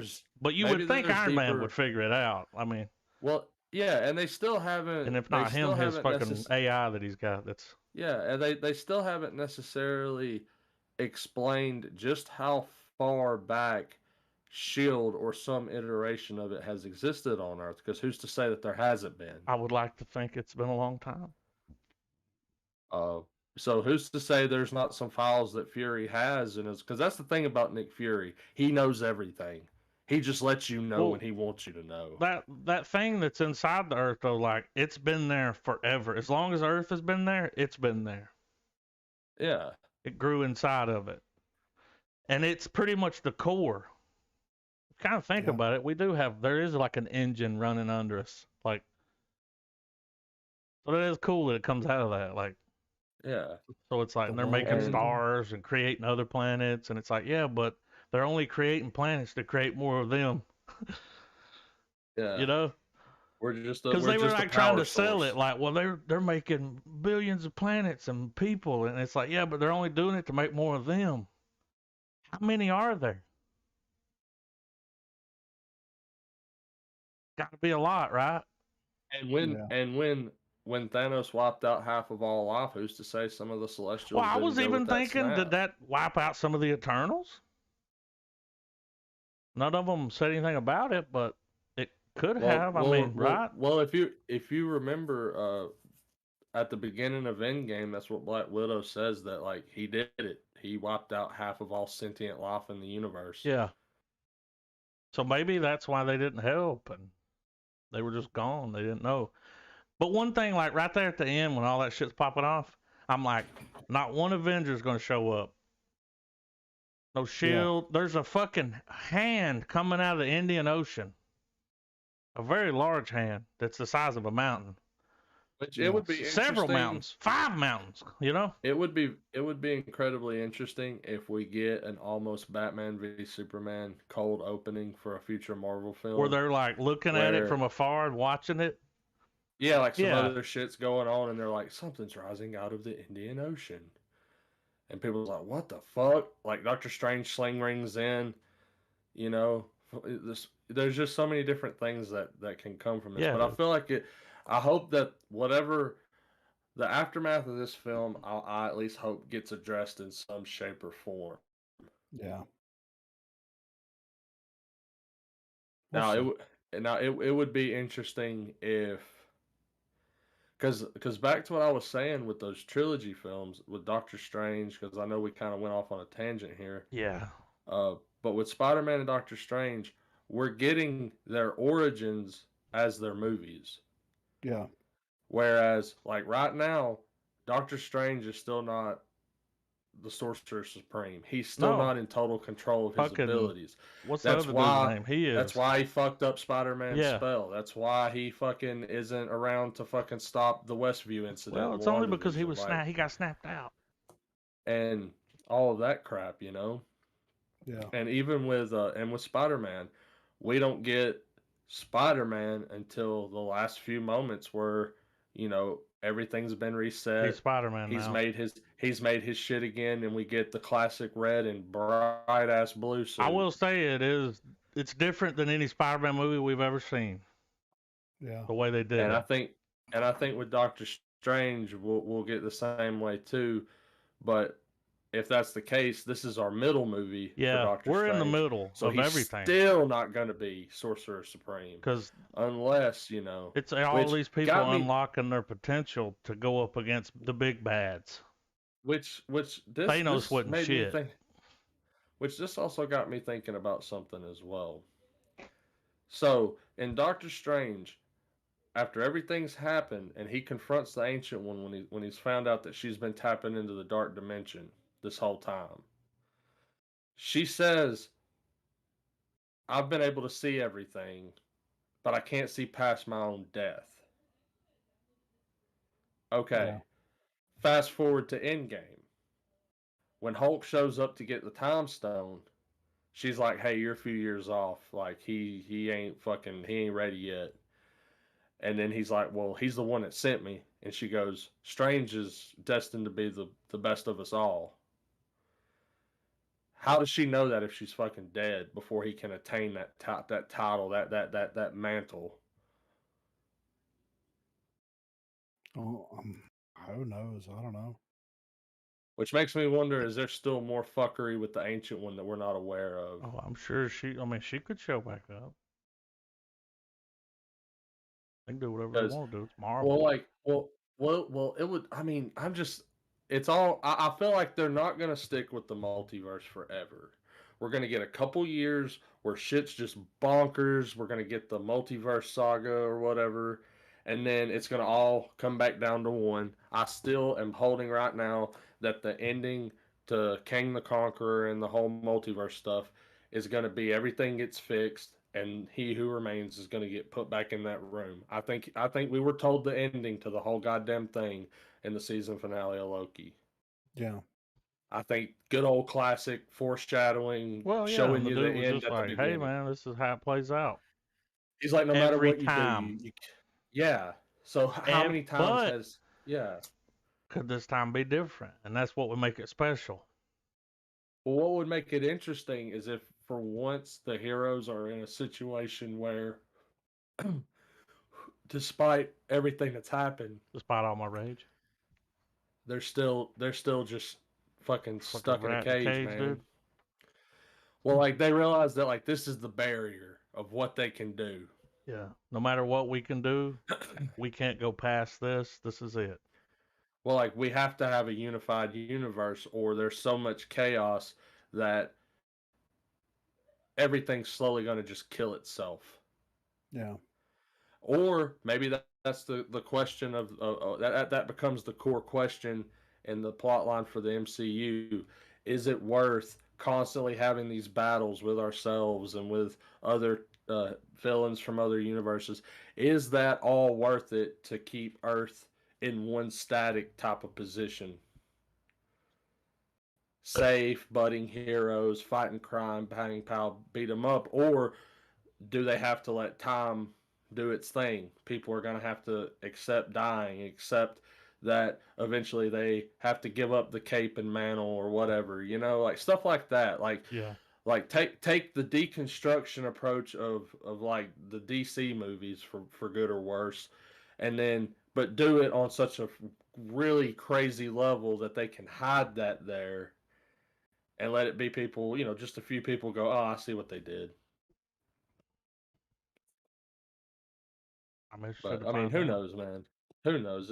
I enjoyed it. I think it's a 2-star film, Yeah, Yeah. like I y'all agree with said. that. And I'll while I won't overhype myself for a sequel, I would I would sit really like for them through to another make two. one. You know. I would enjoy another 2.5 hour visit with the Eternals because I think Yeah. more could be explained and fleshed out. Now, when they say that they'll return, that could be in any movie too. Guardians, like Uh huh. but they'll be back. How I did have to deep dive a little bit on Eris, and I came across this thing, and I thought this was pretty funny. Remember whenever it's cutting to credits with Eris, and you're hearing "feels like the first time"? Yeah. That could be a play on the fact that they're all getting their memories reset eventually if they go to the forge and all of that. So it's like the first time again. Yeah. But Eros's power ability, because I'm not 100% familiar with him, he has the ability to make people horny. Yeah. I was talking about him when I came in the call, and he can seduce women and anyone really. Which is hilarious. Yeah. Well, when he walked in and Patton Oswalt's like, he's this, he's that, and he stops and he goes, "You forgot this." He real cocky, you know. Yeah. It's funny that it's a guy from the One Direction. That's hilarious. It's a pop star. I think it's hilarious that that's supposed to be the brother of Thanos. Yeah, that's his brother, Like, Pretty Boy. Well, look, dude, can you imagine you're Thanos and you're growing up next to that? It's like, God damn it, like, because you know, like, oh, he's dude, good at everything. Imagine the comedic. What if banter, that's Thanos? Like, I remember the thing was like his old lady died, and that's why he was taking the world out. It's like, nah, what if it was just he just didn't like his life was shit growing up next to that dude, you know? You know what I mean? That's what it was. When you get back to it. It would be like, it'd be funny if they harken back to Star-Lord. Dude, they held up a book in the fucking movie that said Star Wars. Remember that when they were sitting at the table trying to pretend they weren't listening to him tell his kid to brush? I got stuff to say about that later, but it would be funny if we ever get a moment where it harkens back to Star-Lord and Infinity War, whenever the whole Gamora thing goes down and he's like, "I'm gonna punch you in your nutsack for a chin." Yeah. If like there's like a moment where they're fucking at the table on Titan or whatever, and he's like, "Why does your chin look like between my legs, man?" Yeah, like he's jugging on his brother. Yeah, like whatever, like nuts chin. Like, yeah, and you're like, "Oh shit!" That's why it burnt so hard. Like Star-Lord got even like that was a deep cut. Yeah, I thought it was cool, the song choice at the end though. I really did enjoy that. Well, I've noticed that with Cosmic Marvel. When that song come on, dude, I was like, fuck, I turned it up, you know? Well, considering that James Gunn made it famous to put like these old hits in the space, it's usually classic rock. It's in space, man, and 70s, that's cool as fuck. Like, and for some reason, because that was the big space era, dude. Like everyone was like, you know, fucking Mork and Mindy, like. Yeah. Well, I mean, I love that they kind of held that aesthetic. Well, hey, that may have been a little foreshadow there, because that was some goddamn James Gunn music, and that's almost like they're letting you know they're going to show up in Guardians. Well, dude, they have to show up in Guardians. Patrol is totally a character I could see James Gunn using. Yeah. But I did hate to see my boy go down making that corn spit beer. Yeah, R.I.P. Coolest motherfucker. Dude, Gilgamesh was the shit, dude.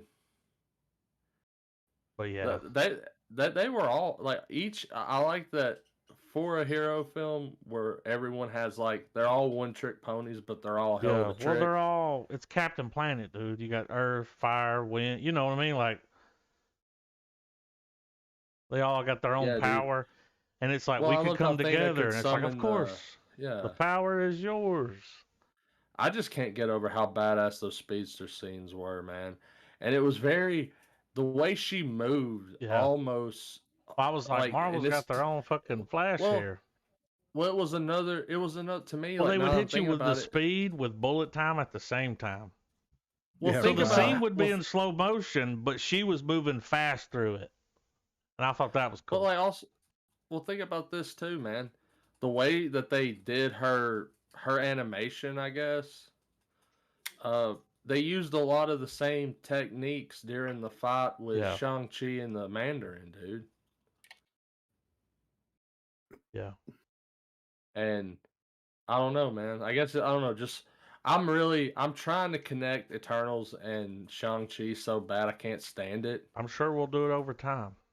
But I really think that they came out at a time where they could be linked, and I think it's through the rings. I think Phastos has set off a beacon, and it's just going to be this adventure of who gets to the Eternals with Ashram first. That's it.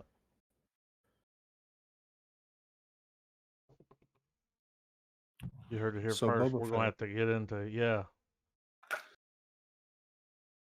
Great episode.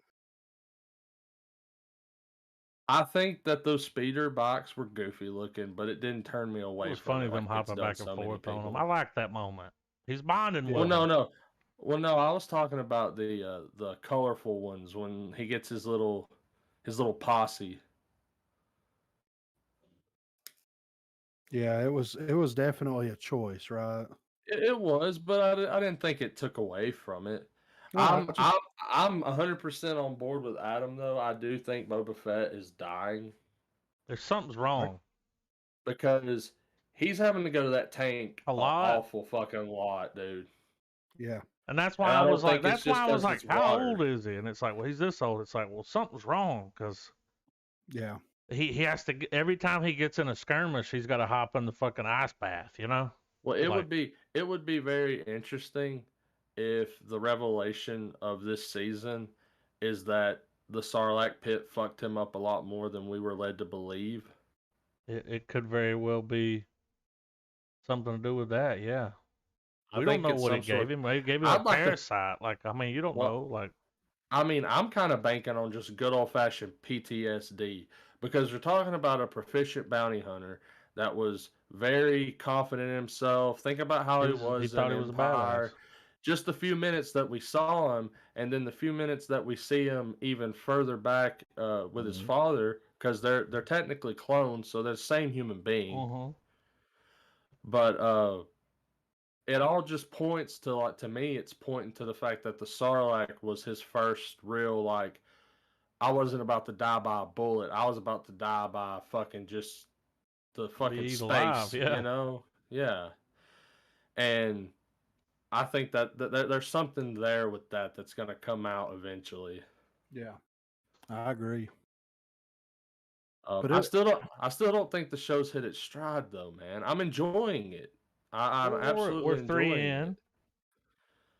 But I think I mean, maybe I think usually around episode 4 and 5 of a yeah, season when it gets of to the show. middle, Yeah, then you like know I what the still think season's that they're. about and what you're building toward. Like, I I feel mean, like he the may be next done episode so. will have. I feel like the next episode has to end on some sort of cliffhanger that's like, okay, here's what the show's about to be about. Yeah. And I 100% agree with that because like at the end of this one it left off at he's like, let's fucking do it. You know what I mean? Like Yeah. we had that moment, so it's like this is absolutely going to lead into some crazy shit. And I do I do enjoy the way that they're approaching the storytelling with having like basically what's happening in the moment right now be almost not it's important but not really to the point where we're spending a lot more time in the past. And I think we're fixing to get to that point where it's going to fully transition into the present day. We're going to move past the past, Yeah, you know? no future Well, in the think past. about this. Well, think about this too. He's only had his father's armor back for a very short amount of time since he retrieves it in the Mandalorian. Yeah. So I mean, that maybe the trips to the tank and all of that could just be this moment where he's like, Oh, wait a minute though. I got my goddamn suit Wait, back. guys. I'm not fucking dead. Like, I know why he's got to get in the fucking tank, dude. He's a clone.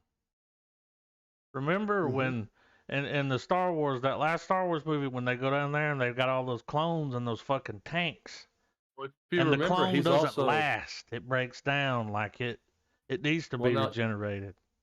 that makes way more sense Yeah, now it too. does. Because It's a clone. the thing that's always staying away from the Camino moments in Star Wars was the fact that Well, they could never when perfect the I'm body trying to that would remember. stay. Remember, they needed Grogu. Like, they Well, can't remember figure out how to also, make a body that lasts. I can't remember specifically what's said, but it's the conversation that Obi-Wan has on Camino with the woman who runs the cloning facility there. Mm-hmm.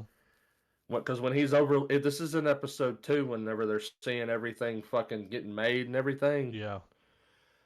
and he meets Jango Fett. They're like he was given a clone, but he doesn't have like the chip in his head like all the other ones do. Because that's why they all turn on the Jedi's, because they have those chips that when Order 66 got decreed, they all fucking MK Ultra the fuck out. Tendency 88. He's the only one that didn't get one. But you're right. They didn't say that he was any different from them physiologically. So it would make sense that he does have to get in a regeneration pod. Well, he's to a clone. Just stay the fuck alive. Yeah. But yeah, because that makes sense, man. Well, it would be interesting if that's why he's not so a normal fucked up. person, dude. Even the clones we make, they don't come out right. Well, remember he climbs out of the Sarlacc pit, and he's all fucked up from that. Yeah. And then he spends God knows how much time in the fucking desert with the Tusken Raiders. So maybe it's just a case that he's been so far removed from that pod dude, for his so long skin that was straight peeling off of him out there. Yeah, like, dude. He was just fucking. Well, it's not just that he was sunbaked; it's that he was fucking rotting. Yeah. Which would make that's a good theory, dude. That's something I didn't even think about. Yeah, I didn't even until right now. Like Delta Nate, that's you know what I'm saying? Like, file that in the front, man. Like we might need to pull that out again later. Well, that if that's not where they're going, they should have that, because people have been like, oh shit, yeah, I forgot he was a fucking clone, you know? Yeah. Well, dude, and all the other clones wear like suits. Well, they're always wearing shit. You don't ever see a clone just hanging out in the sun. Well, we have. You know what I'm saying? And we also do you? We also have. Never do. We also haven't heard him talk much about the psychological state of how he grew up. Because think about it, it keeps when he's in that tank, it'll cut to the Sarlacc pit. Yeah, he's always having bad dreams, dude. Then it cuts to him on Camino watching Slave One fly off. Yeah. I made sure to say Slave One because that is the name of Boba Fett's ship, Disney. It's not that anymore. They have. Did they change it? They did. Dude, remember the controversy? We talked about it. What is remember fucking MC Chris was like, yo, name it fucking Fett's Fett. Name it these nuts, man. Like But no, dude, Slave One. It keeps showing that scene of his father leaving in the ship, and then it'll cut to him holding his helmet on the battlefield after the big throwdown happens in Attack of the Clones. So I'm waiting for like a moment where maybe he confides in Shan, like just how fucked up his life is to him. You know what I mean? Like a moment where because he was very adamant. Yeah. Whenever he rolls up on Mando, he's like, I'm taking that fucking armor, and I don't give a shit if I gotta kill that little fuck or not, dude. Like that. Like, and I know that maybe at face value, it's like, I'm keeping daddy's legacy, but like maybe there's more to that. Or maybe just the identity crisis that he has, or maybe he's having. Maybe as he's older, maybe it's like, I don't have a father. I have me. It's just, you know what I mean? Like I have no beginning or end. Like he's in some weird. That's fucked up. You're a clone. And you're not a real person. That fuck your brain up, and then you find out that to keep your existence going, you've got to fucking be committed to this piece of technology. Remember when they went to the goddamn Emperor? He was talking about cloning shit and not having. That's why he wanted them to come together like. There was clones and tanks and shit. I remember that correctly, right? Yeah. Okay. Yeah. Well, like, and that seems to be an straight issue. Up tried to. Yeah. Well, it's like Palpatine took all of his cloning technology from as far back as the Clone Wars. Yeah. And stuffed his whole research base on Exegol. But they can't figure out how to make a body that lasts. It's like, no, you just got to kind of keep making them because. Yeah. Dude, even dogs that we clone now, they clone animals, cats, whatever, bird, I guess. They break down faster than. Yeah. I've actually looked into it because I'm like, when my dog goes, can I just get it cloned? You can, but they're going to have health problems and not live as long as the original copy. Yeah. That's and just fact. You have to completely recreate the environments that the animal grew up in. Oh, well, it'll never have the same memories. It'll just look the same. You know, but it'll look the same. It could be a completely different dog. Yeah, it won't even have the same personality. It won't have the same memories, nothing. It just looks identical. People do it a lot, dude. They clone their animals, and it's like, that's not the same animal. Like, Like you might do a clone, dude. You might clone your dog, and it don't like you. Yeah, Like it she'd ain't be the mean as same. fuck. It's like she's here, but like she always hangs out with Marina. You know, it's like what? Yeah, She don't right. sit on the I couch. do want to Nah. I do want to call it right now. That Rancor is gonna eat those fucking huts, dude. Oh yeah, I could see that happening. I love Danny Trejo's cameo. It's pretty good. Yeah, Don't worry, he'll be back. You know, I'm gonna go Yeah. get some tacos from the stand. You know. But I'm enjoying it. I'm letting it just I'm just riding the wave on the show, you know. I just pictured him Yeah. going out getting tacos for him and the fucking Rancor. You know. Yeah. It would be, dude. It'd be funny if he was going to get tacos and like that happened to be the same little area where Mando has to fight his way out of the city, It's like that's fucking. and then and the rest of the Mandalorians show up. He's like, "There's some crazy shit happened, man." You got Favreau's La gunner Mandalorian chica. dropping down. And he starts like doing chef stuff where he's like, "Hey, you might want to put some cilantro on top of that. That's really gonna bring out the flavor." And he just flies off. This is the way. Or no, he lands. He sees fucking Danny Trejo putting sauce on the taco. He nods at him and goes, "That's the way," and then takes off. I'd be down for it. Yeah, right. But yeah, but one thing though that I feel like Disney probably wasn't anticipating, and I'm on board with a lot of it. Even though we're only so many episodes in, 3. Mandalorian had a better start than Boba Fett. Yeah, but this is building off of Boba Fett, so technically, I mean Mandalorian, like, you know, it was an offshoot. So at the same Yeah. time, this show had a good 2 starts, and the first one was better. You know what I mean? Like, Yeah. Well, I it's mean, just a build off of that. it was a build up to his return. Yeah, and then he you're shows right. up, and it's like, oh shit, now we got more of that. Because when you I see think it's Boba safe Fett, it's to like I gotta say- watch more Boba Fett. I think it's safe to say season 2 of Mandalorian is probably one of the best seasons of TV for a sci-fi show or just pop culture in general. Like that season was fucking mint. Flawless I have victory. And all the faith in the honestly, world in Jon Favreau and honestly, Dave and Filoni. honestly, if Eternals were to have been a show, I It would have think been better. Mandalorian season 2 was a perfect example of how you could execute throwing so many characters into the story, but letting everything have room to breathe and taking Yeah. in each person's development and Well, all of that. and then you get a piece of the story. You have a week to think about it. Yeah. Maybe even watch it again. Well, And then you get another think one. about And it. it's like, oh, okay, there's, you know.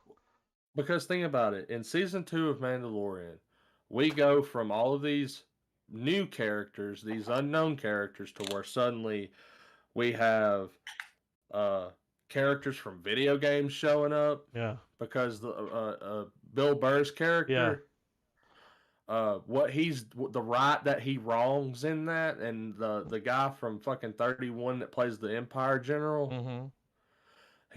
They were talking about that mission that happened. That's the final mission of Battlefront 2. That whole battle that they're talking about, he's like, lost a lot of good people that day. Yeah. That was the events of the end of that video game. You have the introduction of Clone War characters like Ahsoka. You have name drops of Admiral Thrawn. You have goddamn Luke fucking Skywalker show up at the goddamn end. Like, I mean, it's so much in one season of TV that goes down. Yeah, it was awesome. So, I don't know. I think it's going to hit. In the next 2 episodes, we'll find out what our objective is. Yeah. For this season. Yeah, I believe too. But so far, so good. Yeah, I agree. They've given this actor a chance to come back and act, because I've never seen him in anything else. I don't think. Have y'all? And I don't think so. So far, I've enjoyed. He's doing a good job. But good for him that he's finally getting to come back and cash in on being Boba Fett. Fucking 1977. You know.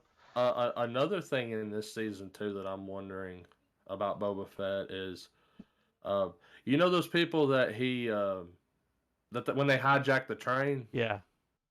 Those are people. The Pike Syndicate. aliens. Those are people. Those aliens play a role in the Clone Wars. Yeah. Like that's their callback. They're characters from that shit. They're just another crime type thing. But like, you know, they're really bringing it all together with these two shows. Well, dude, it's Dave Filoni, Jon Favreau. They're tapped in. I mean, here's my thing. I feel like if the two of them and Feige, if they got together to do something, it would just be like a blank, bright screen. Our faces would melt, and we would buy another ticket when it went off. It won't be long, dude, and Favreau and Filoni will be running the Star Wars side of things.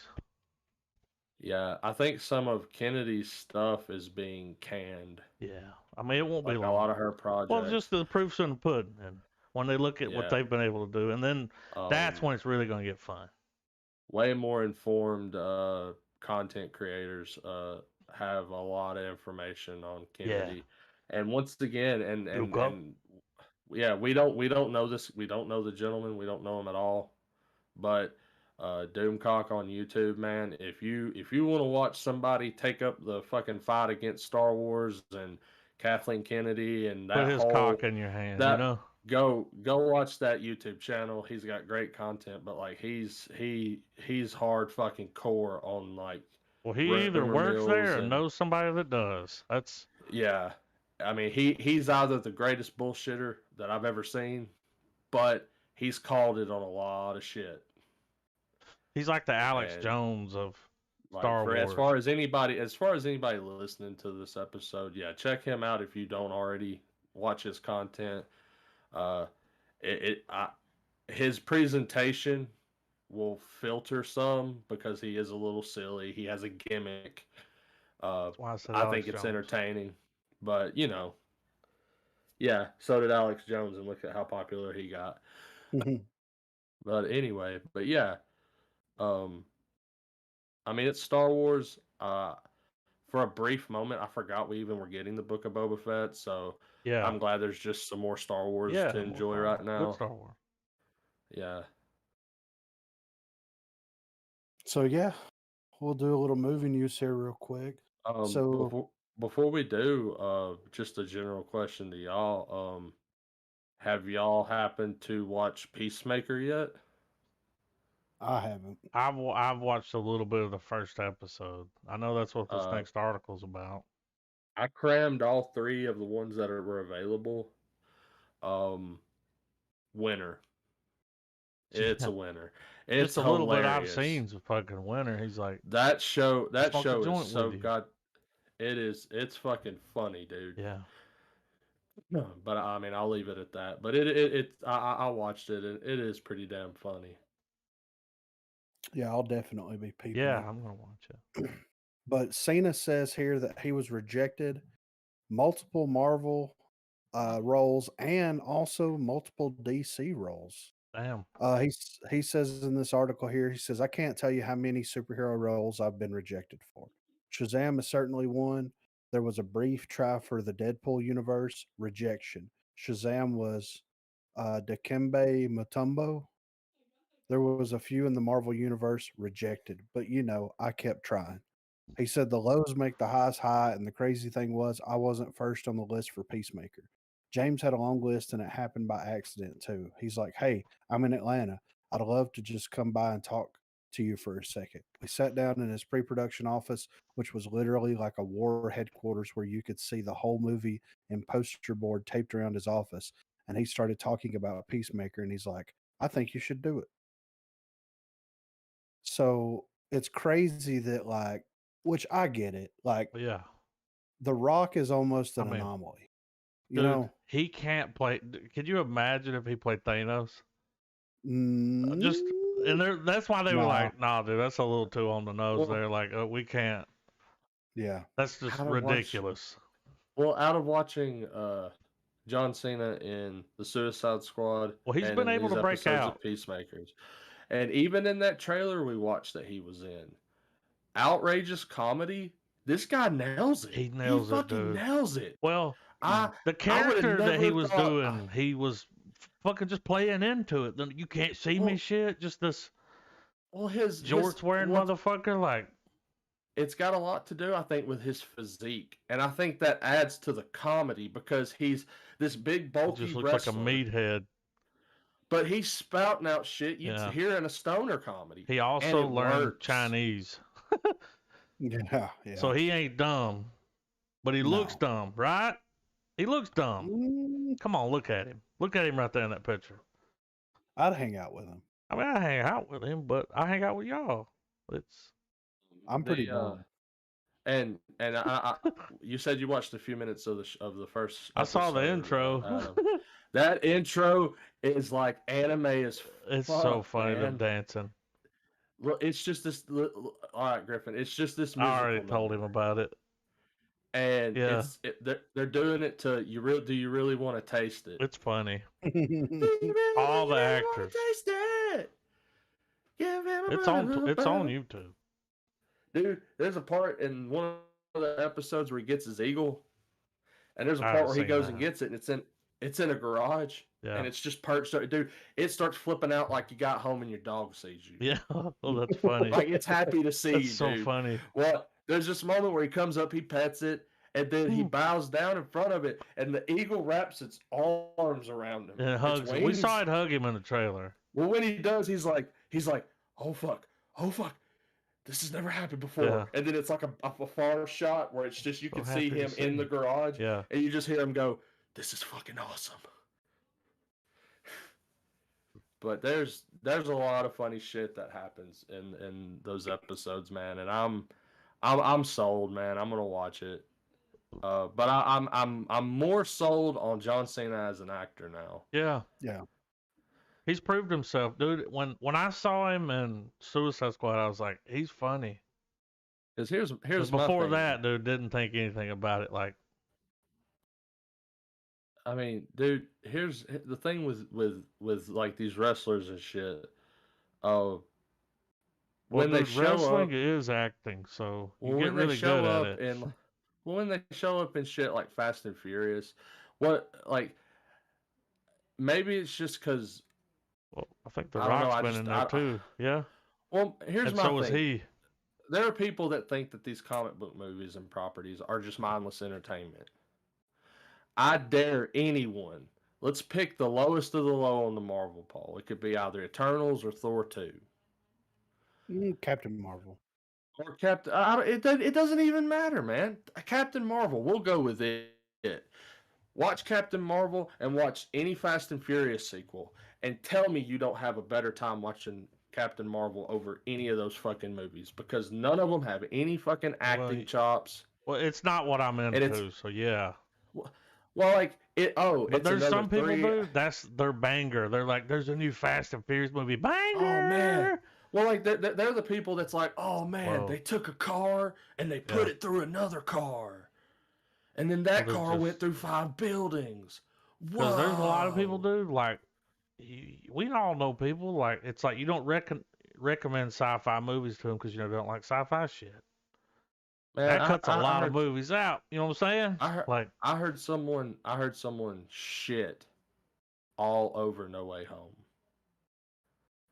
And then praised how much they really want to see a new Fast and Furious movie. And I've never felt like I had to take a shit so bad in my life. Yeah, it sounds like a 5 Finger Death Punch fan to me. Yeah. I don't even think they know what that is, dude. If they love Fast and Furious, they might know. But I mean, you know, like I said though, you know, John Cena, man, like he won me over with this shit. And as far as a comedic actor, he did that in that movie. I'll buy a fucking ticket to watch him in an outrageous comedy. I see why they picked him. It's like do a little side mission because his character's funny. Because he was the one dropping those crazy lines. He was like, "What did he say? He would suck 1,000,000 dicks to save the world." Like, yeah, that's how much he loves. Well, one of the underlying themes of this show that seems, or at least what's established in the first 3 episodes, is him questioning that. Like, and it's in a good way. But like, I love it that they take him and they put him around a bunch of woke people in the show. So you can imagine some of the dialogue that goes down. Like, he'll say some fucking crazy shit, and people will be like, "Why would you say that?" Like, one of the more lighter moments is he's meeting up with some people to figure out a mission, and he's in a diner, right? Well, he calls the waitress Sweet Cheeks, and everyone's like, "Oh, why would you do that? Sweet Cheeks? That's the best you could." They start trashing him for it. Well, his character's such a something fucking about idiot. Tits. It was actually in a trailer. He's like, I didn't want to call her Sweet Tits or something. Well, like he explains to him, he's like, "No, man, she has a nice, beautiful smile. Like, her cheeks are big, man, like sweet cheeks, like innocent shit." Yeah. You know what I mean? Like, he's just ignorant. Like, he's not stupid, but he's not really being He's like the innocent type of character. Yeah, like a baby almost. Yeah. Like, dude, there's a moment with the band Cinderella that you guys are gonna laugh your fucking asses off with him. Can't wait to check that out. Yeah, dude. Good shit, man. And I also finished The Expanse. Hell yeah. And the finale for that show is a fucking banger, dude. Whenever y'all are in y'all's in-between phases with movies and shows and y'all just need something to watch, I implore y'all to watch The Expanse. That show is really fucking good. Will do. Yeah, it's on the docket, you know? And the whole show's done now, so you can cram that bitch in a week or two, probably. Hell yeah. Scott Calvin is coming back with Tim Allen. So it says here that the actor Tim Allen is on board to return as Scott Calvin, aka Santa, in a limited series based on the Santa Claus and its sequels. It will serve as a continuation of the movies with Allen's character in the central role. The project reunites Allen with Last Man Standing creator Jack Burdett and executive producer Kevin Hinch. According to the reported synopsis, the Santa Claus series will find Scott approaching his 65th birthday and realizing he can't be Santa forever. He started to lose a step in his Santa duties, and more importantly, he's got a family who could benefit from a life in the normal world, especially his two kids who have grown up at the pole.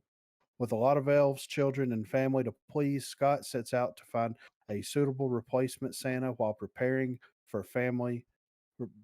his family for a new adventure in life.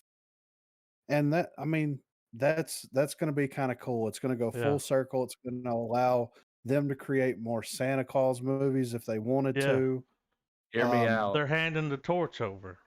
Hear me out, guys. Dude, what if? His son because does like it?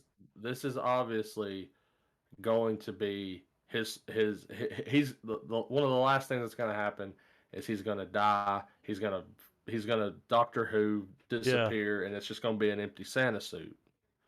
Who puts it on? What if Danny him and the McBride? elves? No. What if him and the elves find out a way to go back to that night? Because remember, they capture that night inside the snow globe in the first movie. The first time him and his son went, you know. I actually watched it not too long ago. What if he finds a way to go back in time, and he's the Santa that his younger self knocks off the roof? Whoa. And it's I don't think they'll get that heady with that would be awesome though, right? But no, that's like fucking. That's like Back to the Future, fucking Santa, you know?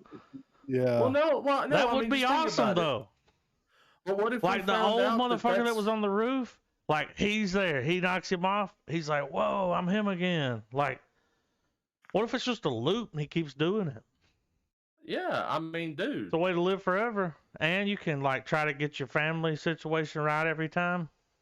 Yeah. but that's the thing. It's that point in time that would be beautiful. Where, well, think about it. He's like, if he could have anything he could do, he'd be like, I would have stopped, being such a piece of shit when I was younger.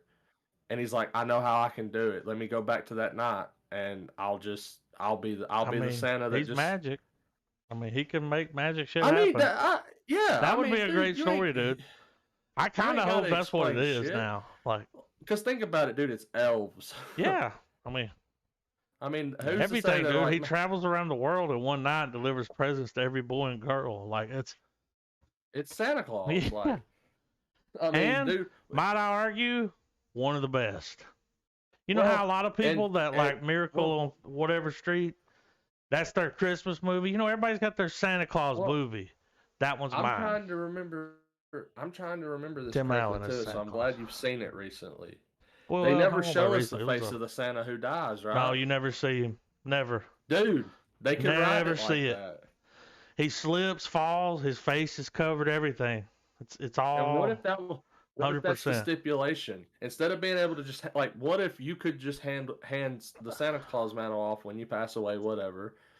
But what if it's like he had like all of that sets up the conditions for a time loop? Well, if they do a time loop, then they can film all the fucking movies again and make them look better this time. You know? Well, you would have a Tim Allen saga that's it's the Santa Claus loop. Yeah.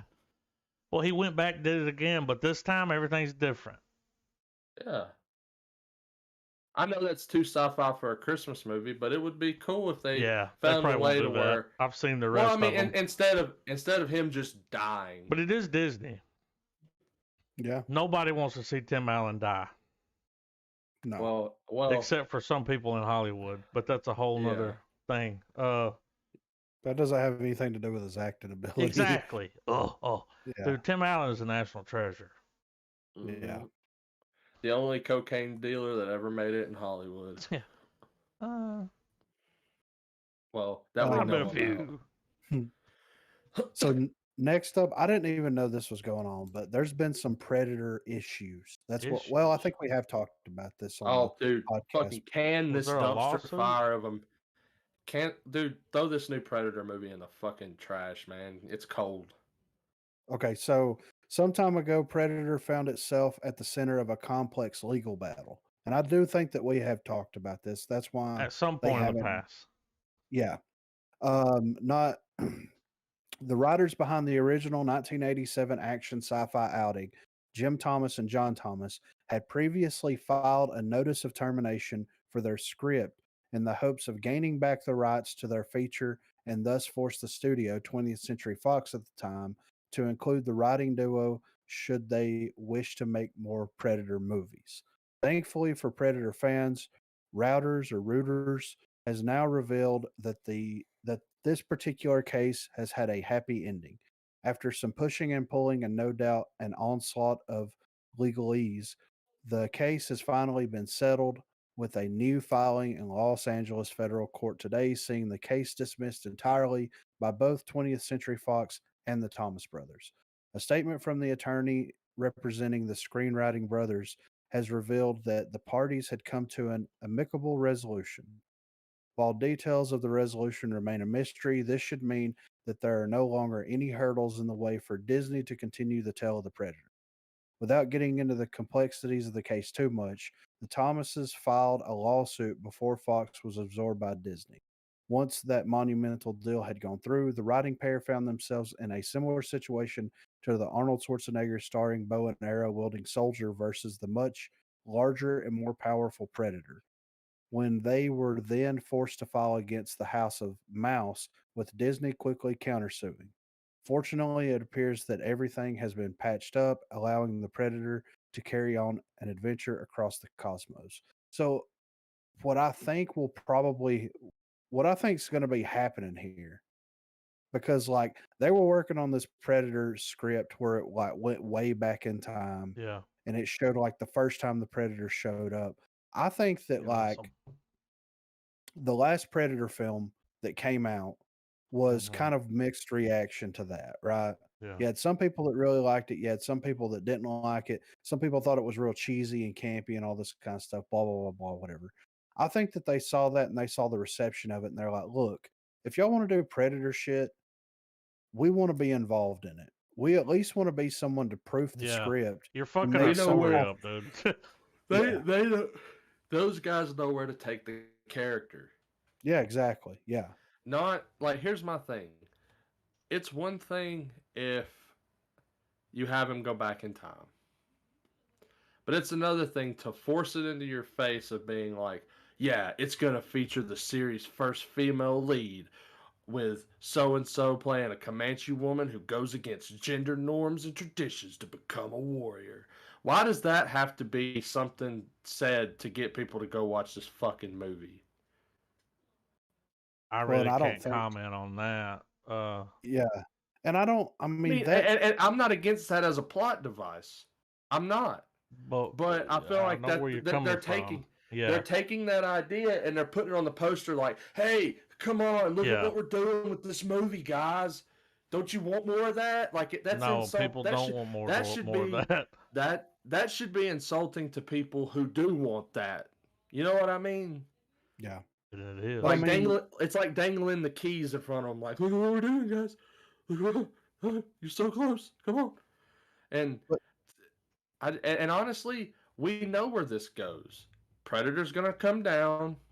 He's gonna get his ass handed to him slowly but surely.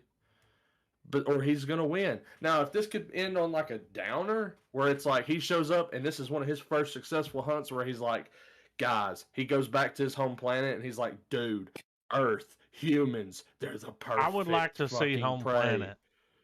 That would be cool to finally see what it comes from. Like, other than like I've seen so many movies here. You know? It's like, where is he from? What are they like? And dude, that was one of the coolest parts in Alien versus Predator is when they were explaining the home world. You do see the Predator leave his planet and go on and do you can like Predator is a character that suffers horrendously from bad world building. Yeah. Well, and I think that like that movie may not come out. Like part of their agreement, they may look at that script and say, yeah, this can't be done. We've got a better idea. Like anything could happen. So I don't know if that movie is going to come out or not at all. They could completely trash can that. And it's Disney. Or think about it this way. They could have the rights to it and they could just sit on it and we may not get any Predator whatsoever. Which I'm fucking fine with that too, man.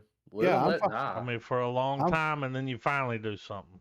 Like, let's put some distance between the last one and the next one.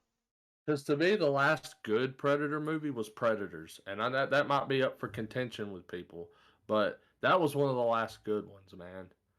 Because it was the last good one. Well, for like starters, after that, it was just. Well, for starters, didn't take place on Earth. Yeah, that was the one that had old fucking Crazy Jacket in it, right? Yeah. Crazy Jacket. Yeah. So what's I mean, funny is we knew exactly what. Yeah, y'all knew what I was talking about. Yeah. So I think that the details of that will eventually be released, but like, I mean, who knows what's going to happen with it? It's just good that like that people are finally getting to a point where they want to stick up for their work. Yeah. Because like, I mean, when a sequel comes out, unless it's like a completely studio made sequel, it's not something that was carried to the studio or whatever. Anything that comes out, good or bad, is going to either influence that original film, either positively or negatively. Hurts the franchise. Exactly. So it's just good to see that like people are sticking their necks out and actually going into a court environment to try to maintain what is theirs and what they love. Well, these guys came forward and was like, "You're fucking our shit up. Yeah, and we want it back." Their request is they're all like, let us be involved when you guys are working on these please. Projects. Yeah, because you don't know what you're doing. That's not a lot to ask for. It's not. They should have been involved. Why weren't they? I mean, they did the original story. They should always be included in anything you want to do. Yeah, so good for them, you know. It's a big win. Last up here, I have Bam Margera is going to appear in Jackass Forever despite lawsuits against filmmakers. So, during the production of the upcoming sequel set to finally hit the big screen next month, it was reported that Margera had been fired after allegedly testing positive for Adderall. Might have been a prescription. At the time, Ooh. Margera has posted videos speaking about his struggles and decrying the Jackass team for his removal. Margera has since filed a lawsuit against Johnny Knoxville along with many other defendants involved with the film. He says he endured psychological torture through the wellness agreement he had signed, insisting that he was taken advantage of while in a fragile emotional state. The filmmakers had hopes to get the suit tossed, but a judge recently ruled that it will be moving forward. Despite the feud, Margera hasn't been completely scrubbed from the theatrical release of Jackass Forever. Per Vanity, he is listed as number 45 of 49 performers in the end credits. The lower listing is likely as he only appears in just one stunt, although it's not clear what the scene entails or how much footage exactly features Margera. We wanted him all throughout the movie, but unfortunately, that's not the way it worked out, Knoxville said of Bam's limited involvement. It's really heartbreaking. I love Bam. We all love Bam. He's our brother, you know? You just hope that he takes it upon himself to get the help that he needs because we all care about him a lot. On if he was surprised by the lawsuit, on if he was surprised by the lawsuit, Knoxville added, yes and no, because he's in such a way that anything's possible. So something will break your heart, but it might not shock you. So I saw the video when he went live. I saw the whole thing. And as much as I love Bam, love Jackass, watched his show. I watched them all, dude. Wild Boys. Whoa, whoa, whoa. You know? Viva La Bam. Yeah. Don Vito. Yeah. Don Vito was just, I never understood a word he said. Yeah, no. And he had a fish eye. But, Yeah. like, when I saw that video and saw him break down online and went to his YouTube channel and saw, I was just like, they're not wrong. Yeah. He's in a bad spot. He's drinking. He's, you know. Yeah. It was rough to see. It was just like, damn, man. Like, why you? Come on, man. Snap out of it. Like, you can't go down like this. They did the same thing to Steve-O. Yeah. And he Steve-O came got out. good. He came out like, Yeah. he beat it. He's doing So great. Yeah. It's sad. Yeah. But it'd be cool to see. You know, they had, because he was shooting the movie with them, and then he got kicked because, you know, like they said, he tested positive. Yeah. He's taking drugs. I mean, it's Adderall, but I mean, take enough of it, it'll make you crazy. It will. Make me crazy. So that's everything I had for news. Did y'all see anything worth discussing? No, man. Man. All the news I saw was comic related, and I got all that out as we were just debating the stuff. Hell yeah. We got some good trailers, and one of them is comic related, dude. Have you seen this Moon Knight trailer, Trav? Yes. It's Now this is the one that dropped yesterday or the day before. Yeah. I think it dropped last night. Like, this ain't the teaser we saw before. I might have. I'm not sure, man. Yeah, this was. You, it says the you'd 18th remember. here. Yeah. Yeah. Well, we watched the teaser. Yeah.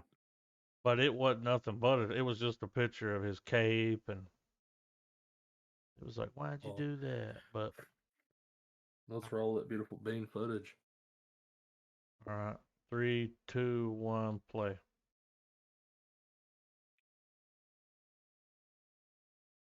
Of course he's doing the Rubik's Cube.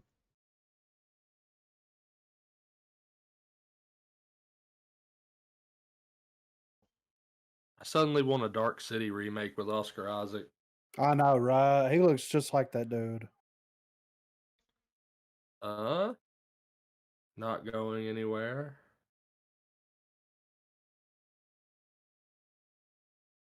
Some of the lyrics will not make it. Dude, it's like when he's asleep, he's doing something.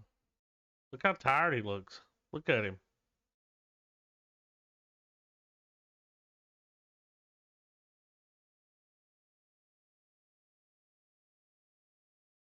It was a mummy rap.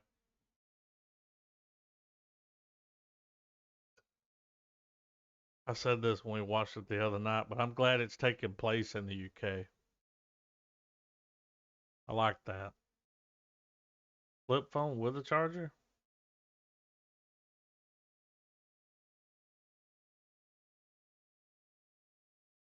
He's living a whole nother life, dude. Ethan Hawke. Want to go home? You want to go to jail? I've enjoyed his little track He's down been being a making a little villain comeback, lately. you know? He's been playing a lot of bad guys This lately. dude doesn't. He looks like a bad guy. What's going on with pyramids? Money? Like, he doesn't know when he's doing that shit. What? And it just grows around him? What's that? Is he like, is it, I saw pyramids there. Is this some kind of mummy curse? Is that what he is? So he 'Cause he makes a pyramids. deal. Well, he makes a deal with an Egyptian god, that, Ah. and the Egyptian god can use his body as a Mhm. vessel. Oh. Yeah. So So the Egyptian basically, god, every night, whenever dude's done living his life, Egyptian god shows up, or he can just do it anytime. I think that him and the Egyptian god have this like symbiotic relationship, kind of They have like an agreement. Venom. Yeah. Yeah. Oh, I More or can't wait to less. hear him talk to him.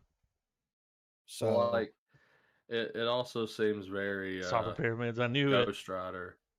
yeah, It did have a and Ghost Rider vibe. from what I saw and what I read, Ethan Hawke is actually playing the original version of Moon Knight. Of him? And well, I guess someone that had the Yeah. The spirit or problem. whatever Yeah. before. Yeah. Possessed, whatever you want to call it. Yeah. Yeah. So I think that like I don't know if he's gonna be a bad guy. Well, I think that he's gonna be a good guy / bad Well, guy. he's going to go to in him for typical like help. Well, the way that it looks is like he's gonna show up and try to show him how to embrace his power, while at the same time try to take the power back. That's He may how it want it, appears. yeah. Yeah. So Because It'll be like Iron Man #1. yeah, pretty much, ooh, yeah. But I really do like the aesthetic, and another report that I read was like Blade being involved with the Black Knight taking place in the UK may involve Moon Knight, oh which may in shit. turn they may have this like um I don't know, like a Well, cultish type group happen where Ghost Rider actually gets involved in that. Or well, dude, what if that's our MCU you got, Illuminati? but you got Moon Knight, you got Blade, Black Knight is also in the UK. Yeah, exactly. So like Or our quote unquote Marvel Knights. yeah, and Uh-oh. I could see them doing something like that. So but that's very interesting, and I kind of like the direction that it's going and everything. So like if they pull them into it as being part of this, like we're taking care of demon shit. Yeah. We may finally get Mephisto and all that other Yeah. crazy Yeah. shit. Well, like, people's Will been be. trying to call Mephisto showing up for some time. For some time. And while that would be cool and all, there's really no groundwork laid for But supernatural he'll shit to just eventually suddenly show up. start happening. We're getting the And these Morbius, the shows, Blade, yeah, well, yeah, like with Blade, with Moon Knight, we're getting the world built so that he can show up and it make fucking sense. Yeah. Other than just Oof. I'm a fucking thing from a dimension Doctor Strange has Yeah. got to fight. Y'all see this next trailer? Yeah, I saw this drop today, and Yeah. I'm kind of interested because I love the animation style. Yeah, for the it. animation style. Yeah, It's kind of I've old always school.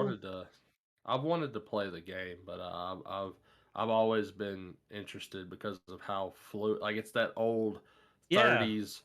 Everything's so Animation. fluid and constantly moving. It looks so cool. The colors, but they do it up. It's on point. Y'all ready? Oh, I'm ready. 3, 2, 1, play.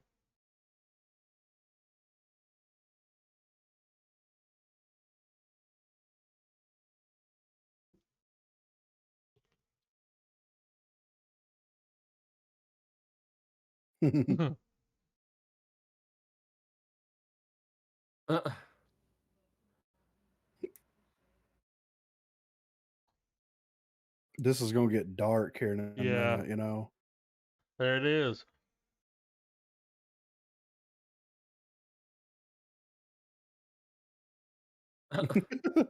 I'm already in, dude.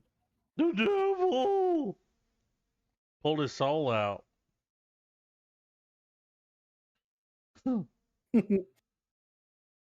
That's hilarious. Yeah, right. Dude, when he popped up and went, the devil.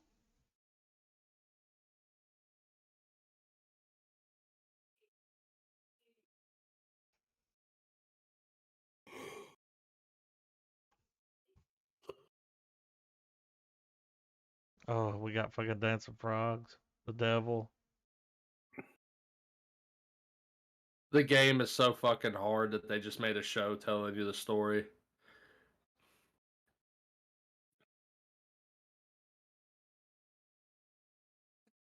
It looks like a silly goose time. Yeah. And I'm down. I love the animation style. It's different. Yeah. By different, I mean 100 years ago. It's like, it's got a real, like, Adult Swim kind of vibe.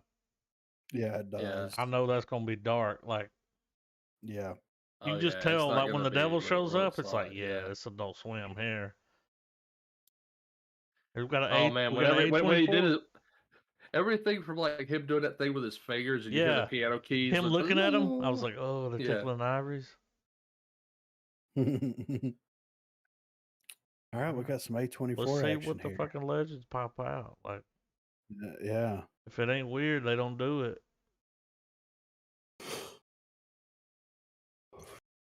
I'm ready. 3, 2, 1, play.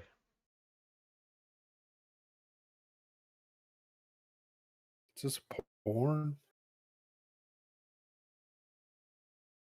That is not Matthew McConaughey. I know it looked like him, but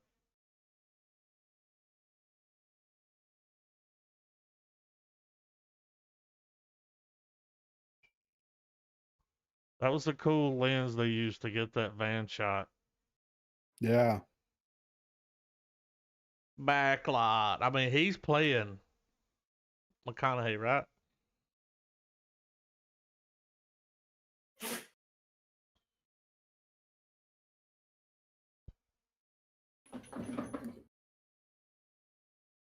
I'm picking up Rob Zombie kind of vibes.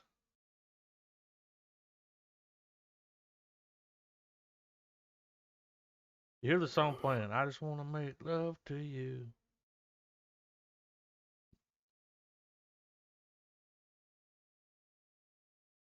It's like a 70s movie. Yeah. You know, back when they whipped the tickle bitties out.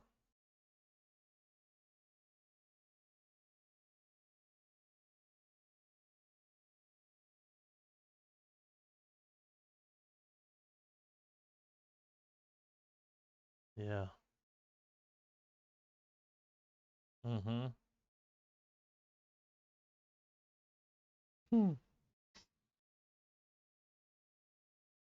see what I mean by Rob Zombie? Yeah. Just weird. I like movies like this.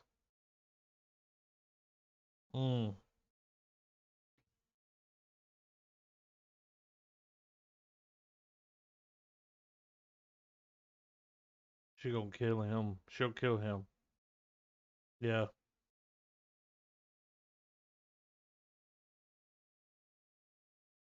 So they're doing like softcore. Yeah. Me too.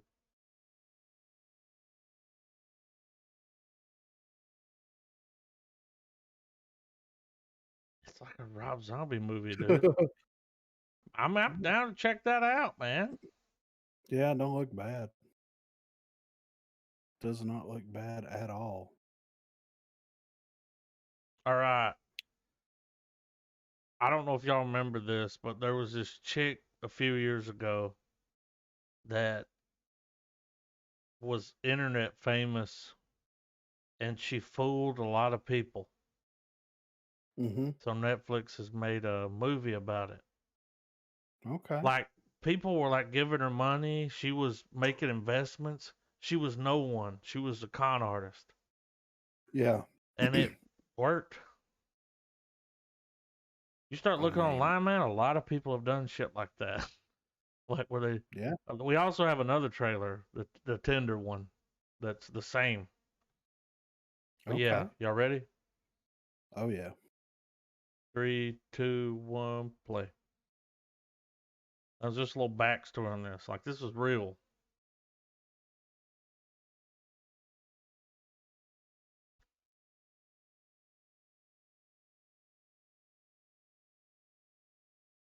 Oh, I remember this. Yeah. Yeah. And she did. She spent a lot of money.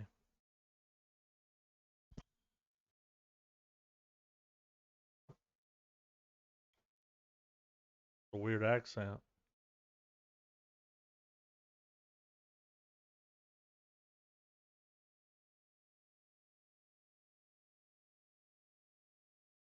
I don't even know what happened to her.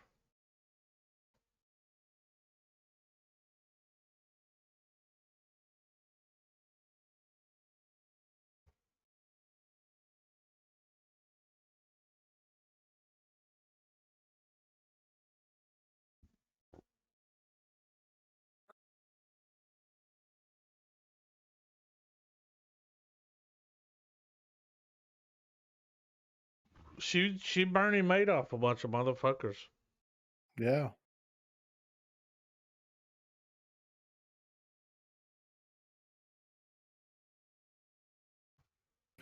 You saw Oz dirt. yeah. Well, fucking Anders. $40 million loan because your social media is blowing up.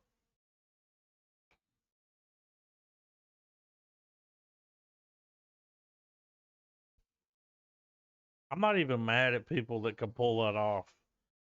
Because the fact that someone's that stupid, Yeah.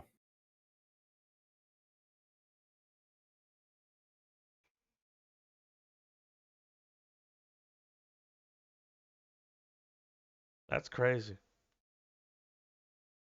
I don't know about the actress they picked to play her. Margot Robbie may have been better, Yeah. She wasn't available. but She was in the Harley Quinn suit. yeah. But I kind of want to know that story, Yeah. so I'll probably check that out on Netflix. I already got it. They just raised their prices. Again? Yep. Netflix went up. Of course. Oh, here's the other one. This is the fucking yeah. The Tinder Swindler? Well, I checked the trailer out and I was like, it looks like an interesting documentary because there was this dude that was just, you'll see, he would gain their trust. He would take them on private jets and they'd go places. Then he would be like, oh shit, something's happened. I need $20,000 now. And they'd give it to him and then he would just disappear. That's what I want to do. Yeah. You think Marina would be mad? Not if you came back with it.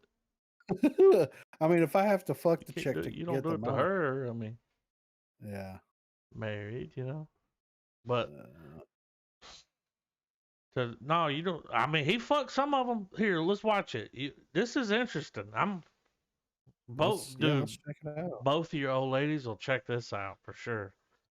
It's gonna be right. big. All right, 3, 2, 1, play. All right. You won't find me on there.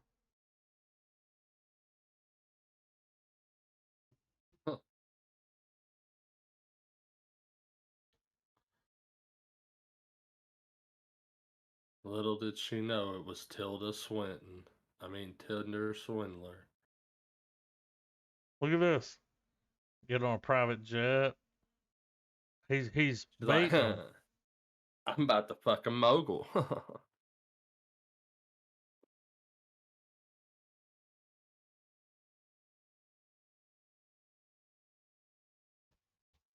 Blood. Look at these articles. Billionaire son's trapped in Russia. $140,000 what she gave him.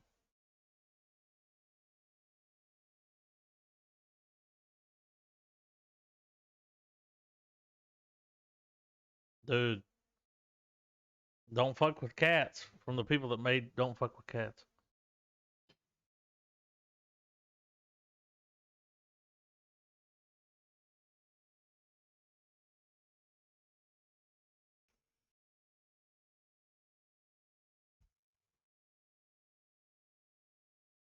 Do they catch it? I kind of want to know. You know what I'm saying? Yeah. I'm like, that's a fucking. He took them on yachts. He took them on. Now, I kind of want him to win. Like, I want him to get away. He's almost like a superhero. He's like Batman. Yeah, he's just out there robbing Bitches. I was trying to think of a nice word. That one's good. That's better than the words I was going to use at first. But he's taking advantage of the gullible and lonely. I mean, go on fucking Twitch right now and look at how many sets of tits are on there. That's all I'm going to say. That's all I've been doing the whole Go on podcast. there and look at how many people are licking fake ears. That are, it's you know what I mean? That whole it's a thing. ASMR. It's just so crazy, man, that they allow that on their platform. And people just throwing money at it, dude. That's just crazy, and that's just allowed. To hear, as far as I know, just to hear your fake internet girlfriend give you a shout out. Is it just like slurp sounds? Well, dude, they lick, they move their lips, they kiss, they just make sounds. And they like whisper in your ear. It goes to the left. It goes to the right. It's like, dude, people are straight spanking it right now. You know? Well, like it got. Well, I think didn't all that get popular with that Super Bowl ad? I don't know. Because I think no, hear me out. The only the whole thing with ASMR is that like it's supposed to be that when you make certain sounds. Oh yeah, I mean, dude, yeah. It's supposed to like fuck with your audio response. It sounds good. Go there and listen to it. People use it to relax with. Yeah, but I mean, but it's not like people trying to fuck a microphone. It's like they have like these different size bowls, and they'll make them whistle like clean, with the those food videos. They'll hit like little like noises. No, that's a new thing where so the mukbang's always been a thing, right? Mukbang, eat a lot of food. Well, now they do it with the ASMR on top, so they have a microphone turned up really high, and they just eat. And it's just chewing and smacking. And I'm like, I don't like smacking. No, I'm one of those people that's like, yo, you're smacking. Do you really have to eat like an animal? You know? Isn't mukbang like those videos of that Asian guy that's like, woo! He goes to open. He's a mukbanger. Yeah, he opens the soup. He's laughing. He looks like a fat Bobby Lee. Well, like just little highlight reels. I think he's Korean. Where it's just him. Where it's him like acting all surprised, like and eats everything. And dude, he never says a word. He just giggles and eats. That's a mukbang. But there's a lot of people that do that. That's a big thing. Do people watch people eat food? I'll never understand that. I'm like, what are we doing? We're eating food. It's like, okay, why is there 10,000 people watching? Like, does this person eat food like really weird? I mean, how does that? Are they handicapped? I wonder how that fucks with content creators' minds, knowing what they're doing really isn't shit. I will send you something after this. It's that Nick Avocado. This dude was like skinny, and he started doing mukbang videos, and now he's like, whoa, and has to wear a breathing machine to go to bed. It's like, wow. And he did all that for the mukbang, dude. I'm gonna introduce you to it. It's a good train wreck. Well, it's like, why don't you just like? Here's my thing, because that obviously when you're doing stuff like that, that's obviously a health concern. You're consuming so much and there's food, people that do it the right way and work out. Yeah, but like I would assume that even on top of maybe a healthy like lifestyle, you would think people would kind of slow roll that, where it's like once a week I'll eat a big ass meal and I'll videotape it and do the mukbang thing, you know. I'm gonna you gonna learn today. just seems there's a safer life to that, you know, Yeah. to still be able to do that, but not because like I've noticed something too. There's been this trend lately of people, and maybe they've always done it, and I'm just catching wind. But it's like popular YouTube stars. They'll make a video that's not normally like their content, but they'll do stuff where they'll go spend a bunch of money and be like, "I'm gonna eat all of America's potato chips," Oh yeah. or I'm gonna eat all of the snacks from Germany, yeah. or stuff like that. And people have been doing that lately. I see it in the feed all the time. It shows Yeah, up on that's whenever been a my thing kids for are a minute, but YouTubing. yeah, It'll like they'll eating foods mukbang, from but another not like country or yeah. That's why it's called Thailand, fucking mukbang. snacks. Yeah, Yeah. that happens a lot. That's a big video pull, Yeah. and you go watch it Well, I because mean, you're like, it's interesting. what kind of snacks they Yeah. got? You know, because we Well, I don't just want have to see that. what the names of these companies are. Like, that's the only insight I get out of watching them because I've watched some with the kids. I've pulled some up out of my own curiosity, and like, it's like getting to go to World Market without having to go to World Market. So Well, stay tuned, Trav, because I'm gonna start doing that here soon. yeah, Oh you man, should. Griffin's dude. Griffin No eats man, fucking pickled eggs. no Griffin. No, you hop it up like you're gonna do that, but instead it's like I'm gonna show you about that one time I drank a gallon of milk. Oh, we've got the clip And we Yeah, did the right. version of in you glorious fucking 1080p, 24 frames. In slow Or motion drinking. too. And when you go, there was that one clip where one of y'all throw up, and you were like, "Ugh," and Chess was like, put right over it, like when Griffin's like right, and I did, and it was like right, you know. I have that clip. Fallout. Yeah, let's check So it I out. Is checked out this a little bit of this trailer. Nah, it ain't the game. okay? All right. it's not Now, about from something what I blowing up. remember, it was a school shooting incident, and I was just like, Uh, okay, we're one of making that a those show. one of those shows. Oh, is this some true shit? It's a HBO Max show. I think Or that's is this it like trailer. I don't know, but I think it was okay. Fallout. Let's go. Let's go. 3, 2, 1, play. Yeah, there you go. There's your warning message. Yep. Just pay attention to this trailer.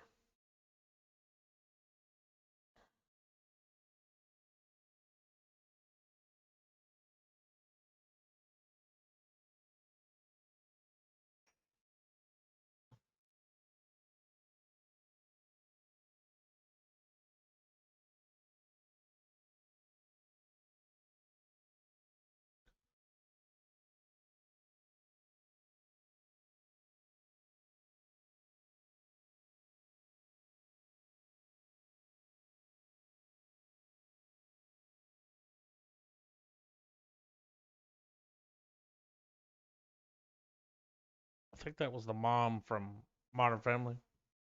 Yeah. Look like her.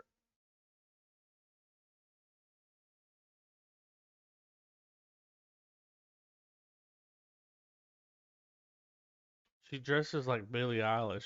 I'm just kidding. So they're kind of linked together.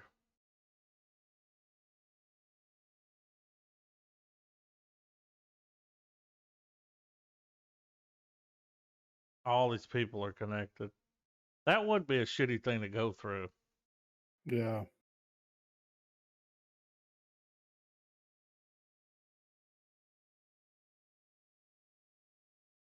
Can imagine. I think that's Billie Eilish singing. I just figured that out. Yeah. But if you can't feel safe at school, then where do you feel safe?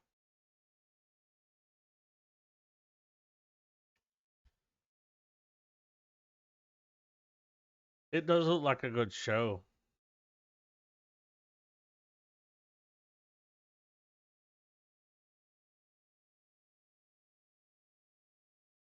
They were smoking weed.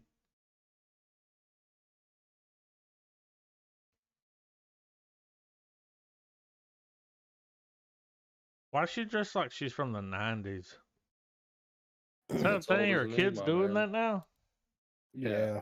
That's cool. Like, I get it. Our flag means death. So this is Taika Waititi's show.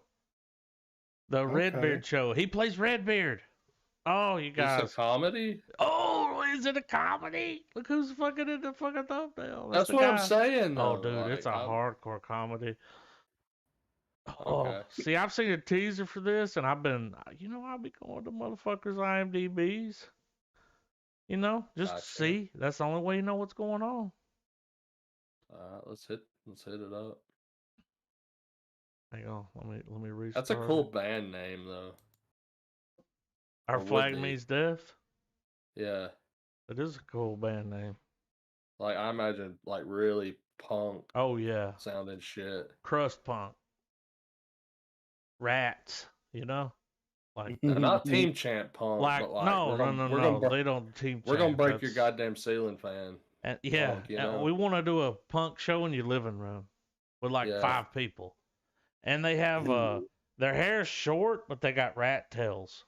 Like everybody all reads really high in literature, but yeah, dude, and they love pizza. They look dumber than shit. They love pizza. Yeah. Well, let's check this out. All right, here we go. 3, 2, 1, play. You guys are gonna love this. I can't wait to see the show.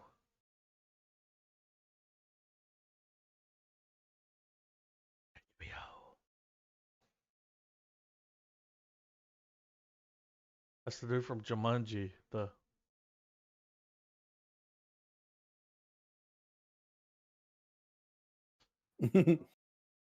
Just hanging on the net. That's fucking great. Yeah. I recognize the dude with that. Hang on. That guy, I recognize him from something. This is going to be hilarious. He's already tackled vampires. Now look what he's doing.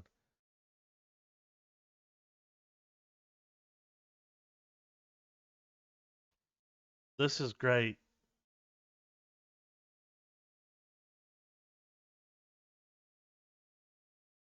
Okay.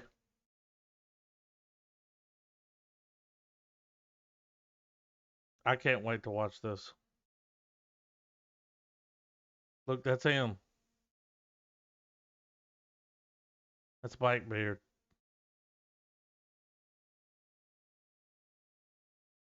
Oh my god, dude. That looks pretty good. I can't wait to see that.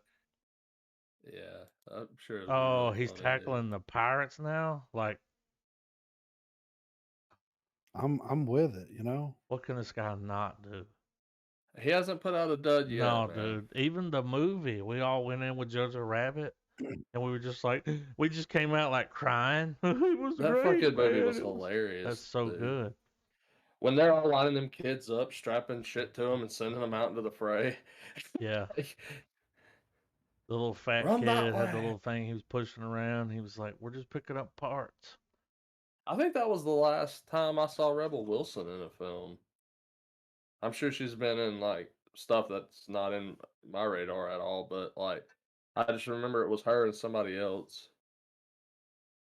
So I checked this trailer out before I put it in here, and something happened. Like, it's a horror movie. You saw the fucking thumbnail. Yeah. Something scary is happening. So I watched a little bit of it and was like, oh, okay. We're doing this now. Y'all ready? Yeah, let's do it. You ready, Trav? Yeah. 3, 2, 1, play.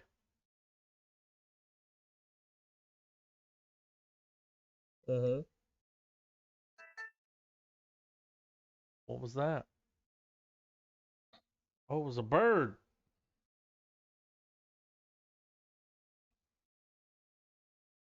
This looks like an A24 film. Mm-hmm. It really does. This trailer is trippy.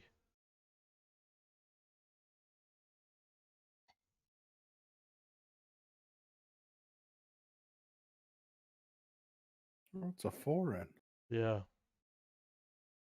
I wonder their grass is so You green. hear the piano? Yeah. Yeah. Would you say the water is so green? Yeah.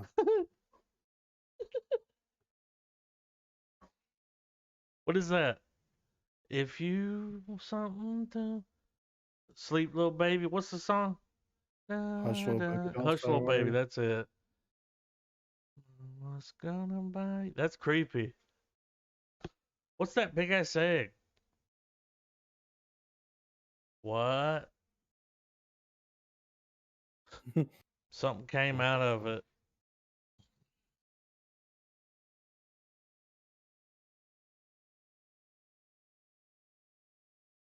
No, this is like Splice. You know what I mean? Yeah. I kind of want to check it out though, because it's a foreign. Because sometimes it hits different. Look at her. She's turning into a bird. It's fucking Black Swan. Why is she eating bird food? Puking into its mouth. Ooh. Feeding it fucked up. This is crazy. Might be a little hidden gem, dude. Might be.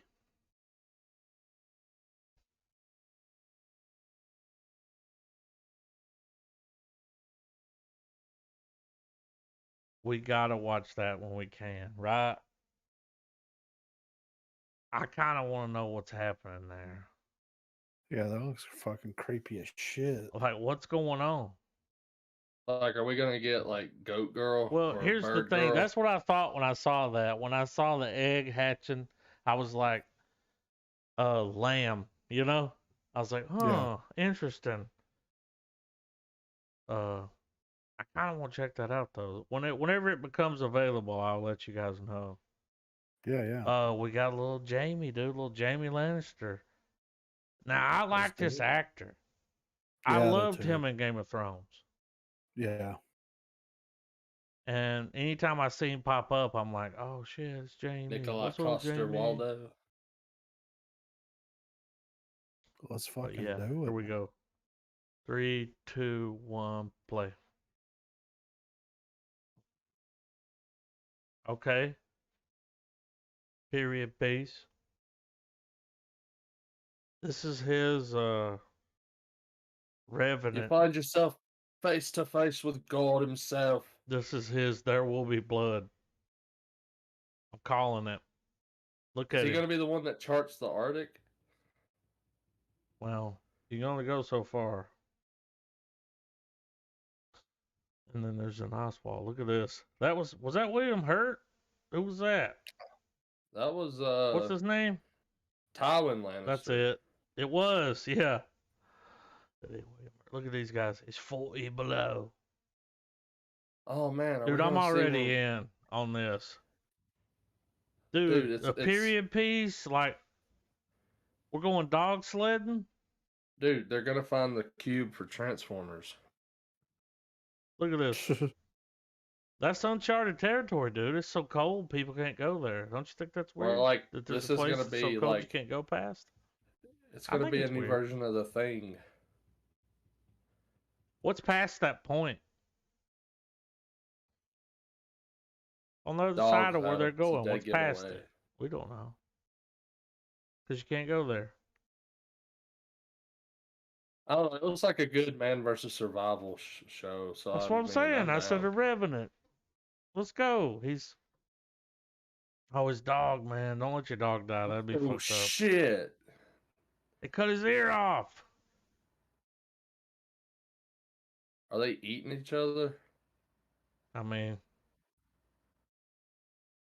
if you died, man, and we were out there, I'd eat you to live. Just saying. Saw it on a documentary once. I'm like, a little bit of people. We just don't get near the spinal cord because that's where you get that mad cow. Look, there was the bear. It's fucking the Revenant, dude. I'm gonna check it out. Oh yeah. I'm gonna check it out on Netflix, dude. Already paid for it. Already have it. I'm a sucker for Stuck in the Snow. Well, movies, I like that actor. I like him.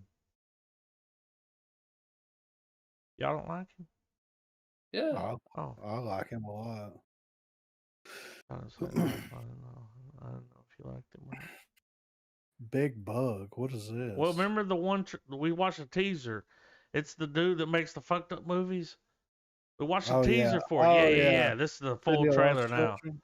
Yeah. We got a full trailer. It's even weirder than the teaser, dude. This is gonna be our next lunch lady. What was it called? Naked Lunch. Yeah. This right here. This is gonna be the weird right here. Now, before we do branch off down this, because we're already kind of a good bit removed from movie news. You said weird as fuck, and it made me immediately think of this. So they're making a series of a biopic series on Weird Al Yankovic. Yeah, and then Harry Potter's playing. Harry Potter's playing him. Yeah, I saw that on Twitter earlier. And it's for Roku. It's a Roku original. Yeah, and Harry Potter took the script because he was like, I can make it work. He's a good actor. He is. It's just gonna be great seeing him go the biggest ball of twine in Minnesota. Here's the thing, man. After you see him and the fucking zombie dead guy fart movie, what was it called? Swiss Army Man. That dude. He acted his ass off in that movie. If you thought he was good in that, watch him in A Young Doctor's Notebook. I haven't seen that, but plays a heroin addict with John Hamm in World War I Russia. I mean, yeah, fucking good. Wait, I need to write that down. Hang on. All right, I'll write it down. Let's do the Big Bug trailer. We gotta get through these trailers. It's all right. Wow, this is weird. All right, 3, 2, 1, play. Did you put some of that powder on my lips?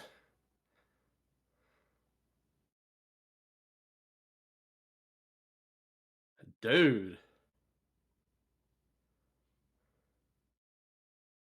I love the oddity already. Yeah.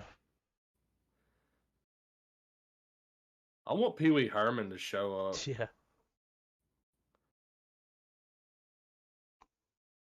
Is that French? Yeah. Yeah, okay. Oh, that guy's creepy. Oh, we're seeing more. The colors in this it's very beautiful, bright, dude. Very vivid. I'm watching it. I want shit to just be going crazy and it's doing that.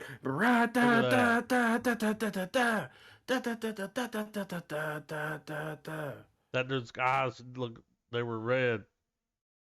Dogs out there can't pet him. Camera. Oh man, smart world, dude. Somebody said the word of the day.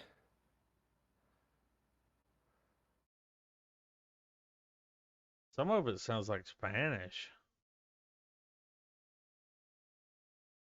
That dude's face is like very animated. I think that's Spanish. No, man, that's French, my bro. Is it? Oh yeah.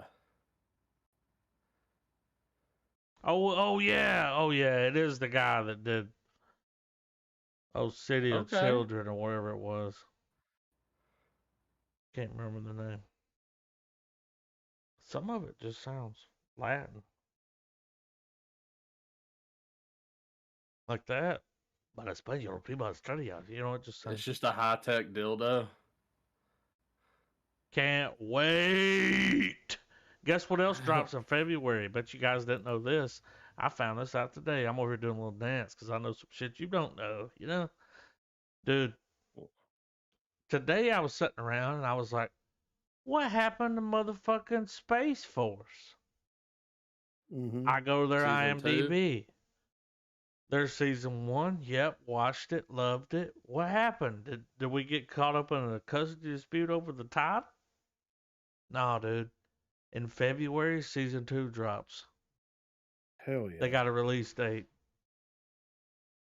It's on there. Fucking It's like fine. it's probably like 3 weeks into February, but still. You know what would be Oh, hilarious is if like it picks up and like while they're doing the whole thing or whatever, like the government switch hands, right? oh yeah. And the But like, pandemic, they could work that yeah, into it. They will. but They'll like definitely work the they're pandemic they're like, into it. yeah, so it's like we're under a new administration. They're like, okay, so like they haven't really think they're Yeah.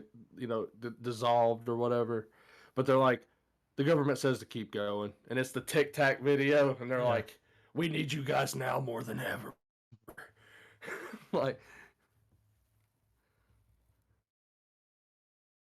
But yeah, I just got excited. I'm glad I remembered that. Hell yeah. The girl before. What's before what? It's another eight. I don't know. It's a HBO Max. You guys ready? Oh yeah. 3, 2, 1, play. The trailer looked interesting.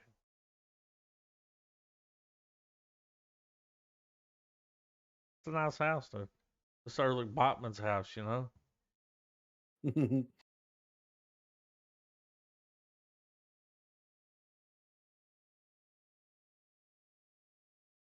We're gonna let her move into the house.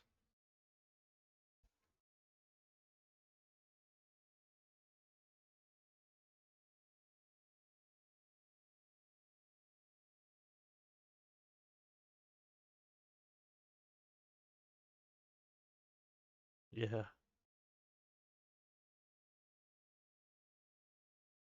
Are you? I think he's the owner, the black dude. I think he's the one that owns the house. The house is in love with you.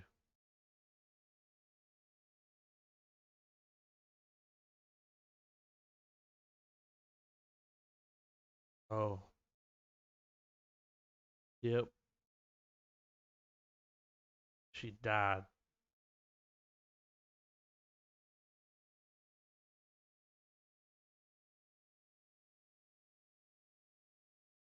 Oh. AI picked you out. Who's that guy? Why is he always in every scene? Yeah. You somebody, motherfucker. Or you work for somebody.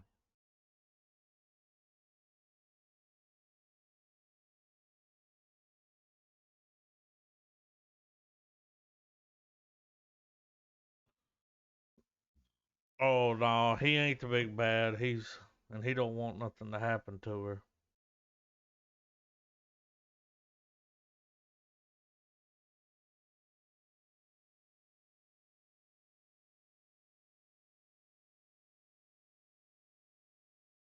I mean, we'll see. Looks like some crazy shit. It's all I mean. It looks like it's him, but that's what the trailer wants you to believe. Dude, they Yeah. finally dropped the trailer for this. For the Foo Fighters Yeah, movie? dude, a full trailer. Let's fucking do it, It's though. got it's got a fucking cast you won't believe. Let's get into it. Let's go. Do my comment.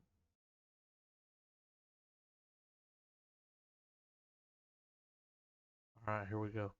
3, 2, 1, play. Look here. Now we have a little structure of story.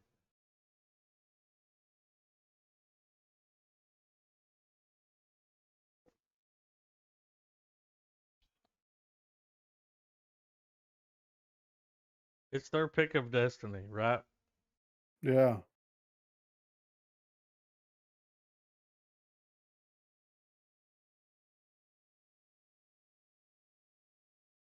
It's got good acoustics, dude. Whitney Cummings.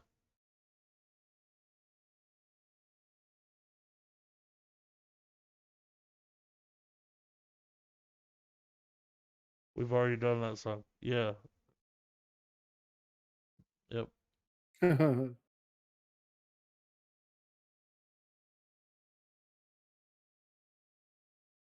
I mean, this is awesome.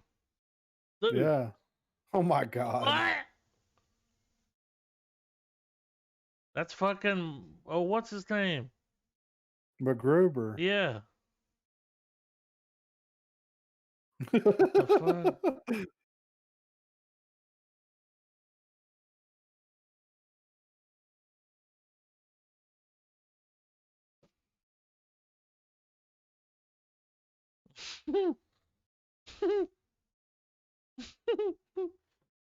Blue droves.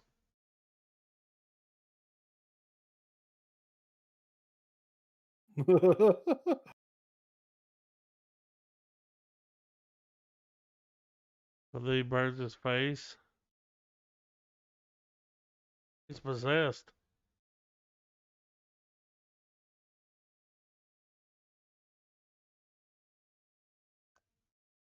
Dude, we have to watch this, right? Yeah. I mean, we have to.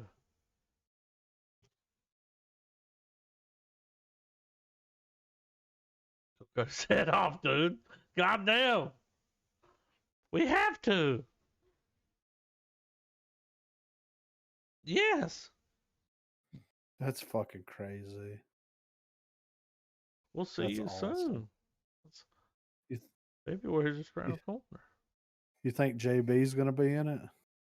I mean, JB and it's KP? peak his destiny as fuck, dude. Yeah. What if there's a moment where they walk in, they're like, dan, he just kills them Yeah. because he's already hulked out because he's the devil. Yeah. Now, I'm the devil. I can do what I want. Yeah. No, dude. Like at the end, like the whole movie's wrapped up, and you just hear a knock on the door, and it's fucking Jack Black being like, "Rent's due." I feel like there'd be a cameo. Damn, the comments. You know what yeah. I mean? Because the whole thing was when if the D beat the fucking devil, he goes back to hell and he pays the rent forever. Like that'd be a funny little joke. So, the thumbnail to this video is misleading. You will see Think the so? lead as soon as we start to watch, and you remember Sweet Child of Mine. Yeah. Oh God. You know what I'm saying? Nah. Axel? This no. You'll see. Y'all ready? Yeah. 3, Yeah. 2, 1, play. See? This guy. Step Brothers. He's the lead in the show.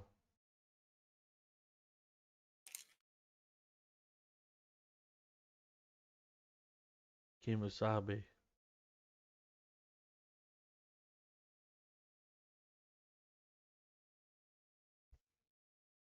And what is that?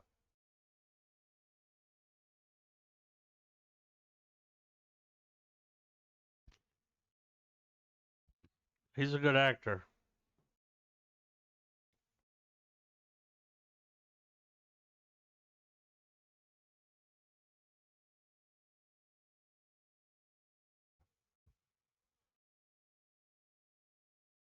So when they go to work, I don't know what it means. I don't know what it means. This is fucked up. Well, I just need to see it. Oh, what?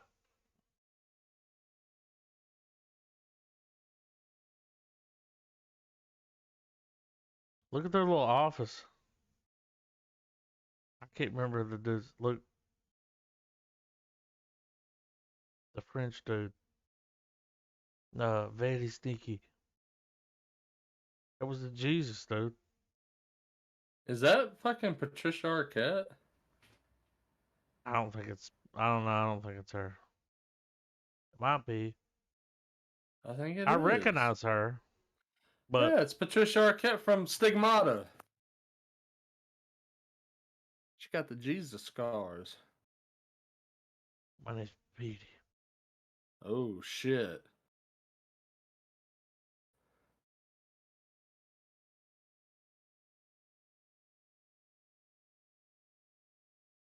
I didn't know the TVA was getting a spinoff. Yeah. Dude, all the star power. I mean, the show does look good, though, right?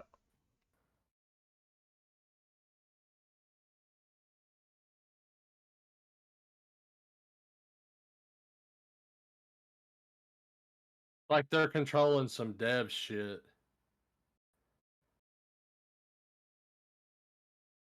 Oh, it's like it's a dramatic version of Loki's show, maybe. Right?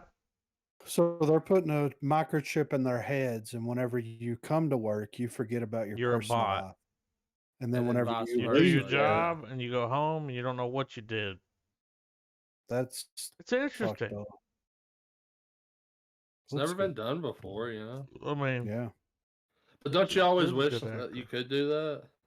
Like, No. dude, well, no, like, I well, think go into about it. It takes, autopilot when I go into work anyway. well, like, I'm autopilot. well, Just it's like they get took the through it. metaphor, leave your shit at the door, and made it the plot. Yeah. And you find out what the shit is. It was Patricia Arquette.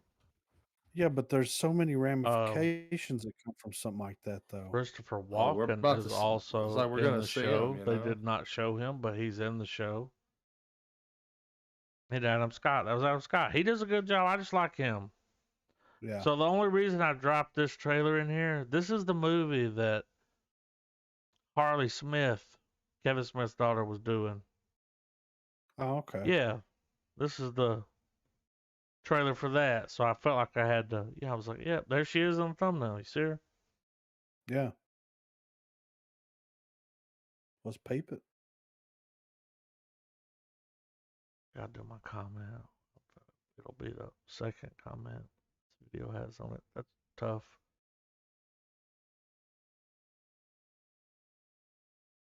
All right, 3, 2, 1, play. Castle. Trying to make it look like A24, you know? Yeah.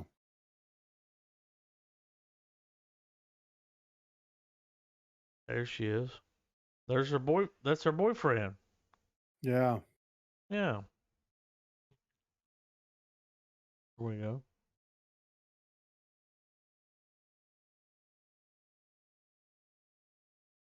He's pretty funny. Check his YouTube out.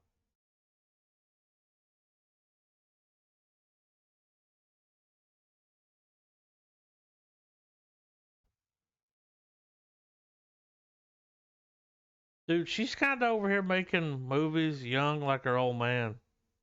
Yeah. I mean, this is a pretty low budget, and now you could get a camera. Look, damn, Is this like I Know What You Did Last Summer for a new generation? it's low budget as fuck. I mean, good old fashioned slasher, man.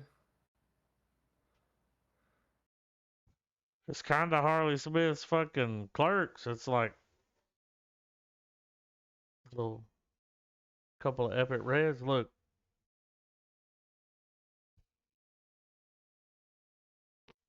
not too bad. Yeah, it looks all right. I mean, we all know what that movie is gonna be, Yeah. but you know, you got to start somewhere, Yeah, and right. it can't be yoga houses. So, man, this trailer right here, this trailer is weird. It's a weird trailer. We got Antonio Banderas, Penelope Cruz. Dude, So, it looks like so this it's like trailer, hey, it's a foreign. First of all, you need to know that going in. Word. Everything in the trailer, you gotta read.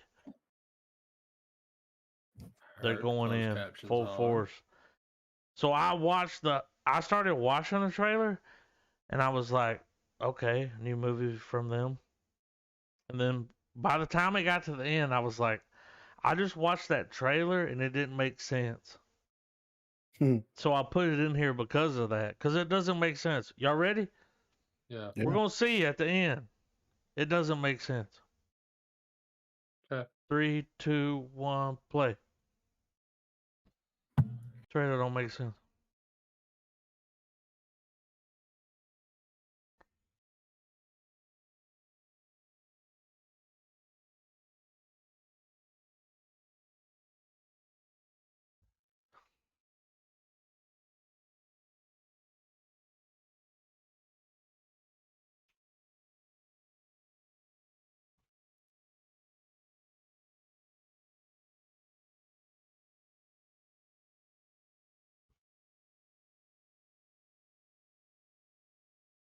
What?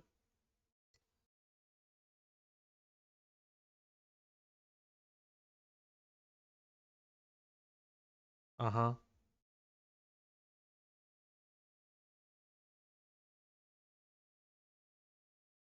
No fuck with me. You know what I'm saying?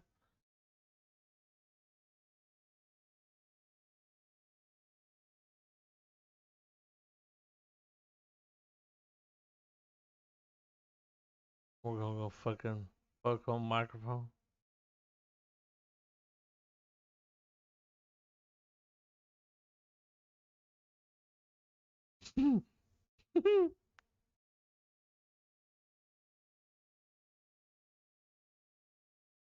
What the fuck?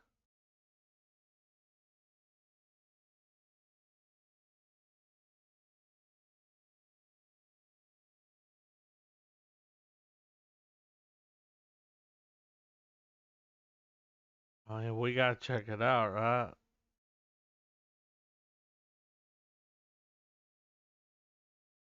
What? Yeah, that looks good. Well, it looks like it's gonna What be was like happening though? the art house. All right, let's talk about making a movie. So the movie's obviously about making a movie, and then you're gonna have the art house actor and the blockbuster actor, and they're clashing, and it just don't work. No, well, the way that I interpreted it was she wants to make a movie to she's pulling them together to make a movie about, them crashing or them clashing like that.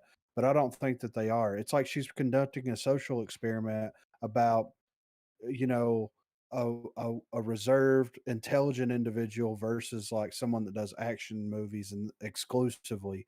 And I think that they're getting along more than she anticipated them to because they're guys. You know what I Of mean? course.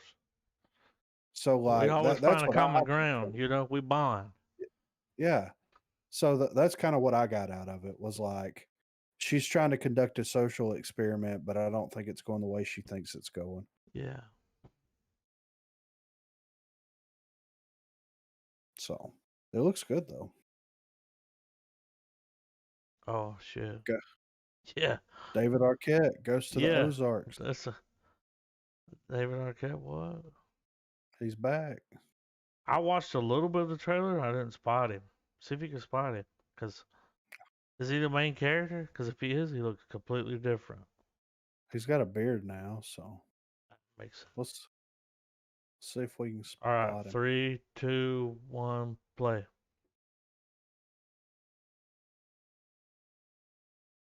Trailer didn't look bad. Was that him?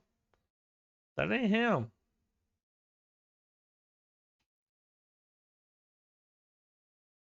No, that ain't him because he's dead.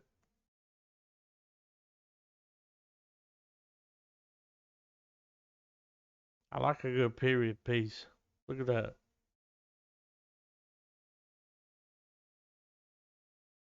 Ooh. There he is. Oh, man. Mhm.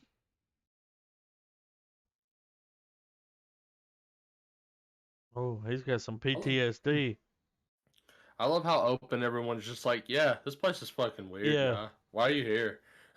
Like, I have to check it out. Let's look at what we got.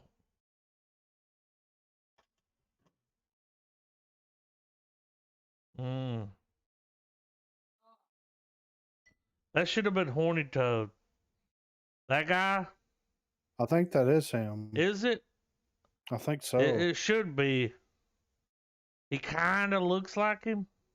you mean old Buster Scruggs? It should be him.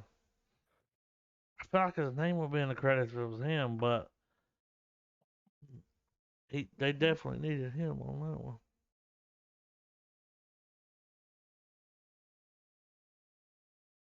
It looks interesting.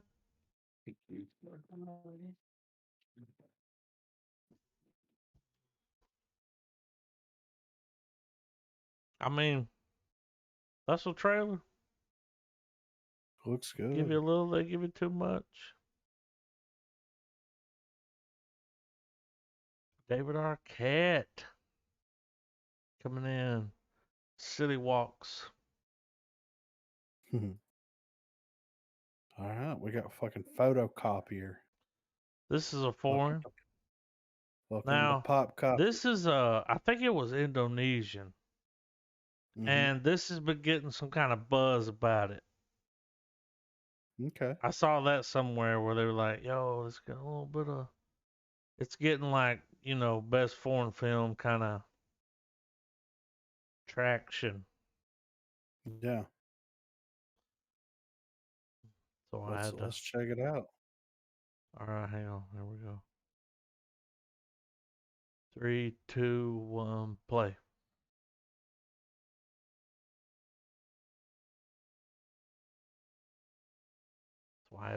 That's why Netflix picked it up. It's definitely a different kind of movie. Damn, you dealing with getting canceled?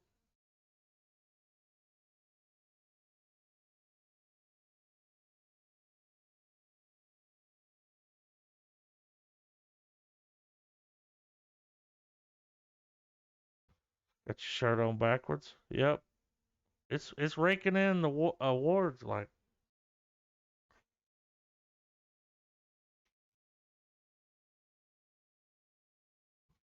I looked it up. It's Indonesian.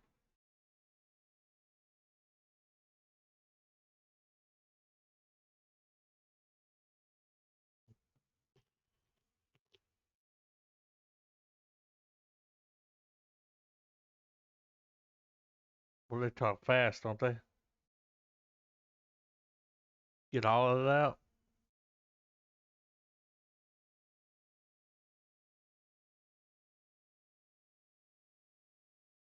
She got roofied, dude. What the hell?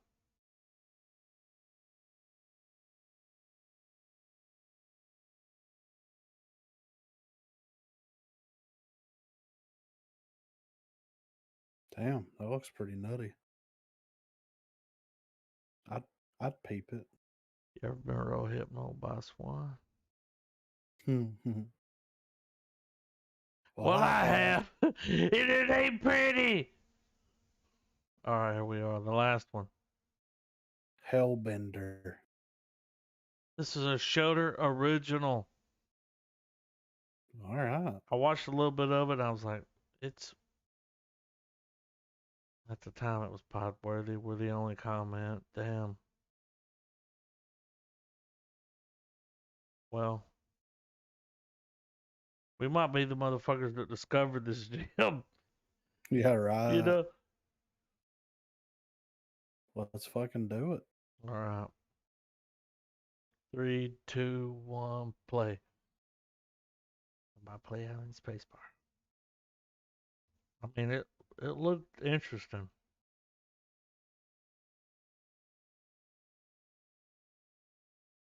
Out of bullets. Whip her legs. Oh.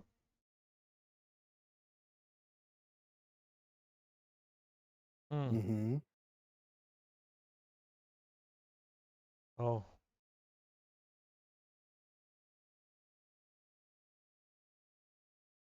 Does it? Weird. That's weird.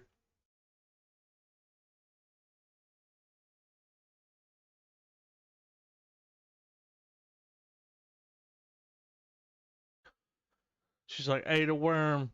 Nope, she ain't okay, dude. Ate a worm. Shouldn't have ate a worm. This has got like, remember that movie we watched about that death metal band where the dude killed the other guy, let the other guy down and took a picture of him? Mm-hmm. Kind of got those kind of vibes. I smell a man. I smell a man. Hellbenders.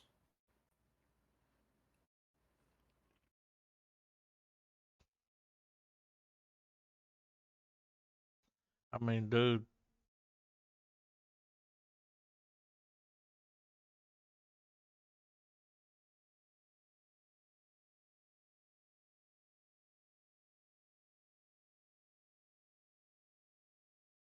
They should have gave this money to fucking Seth Ackerman to make more blood machines.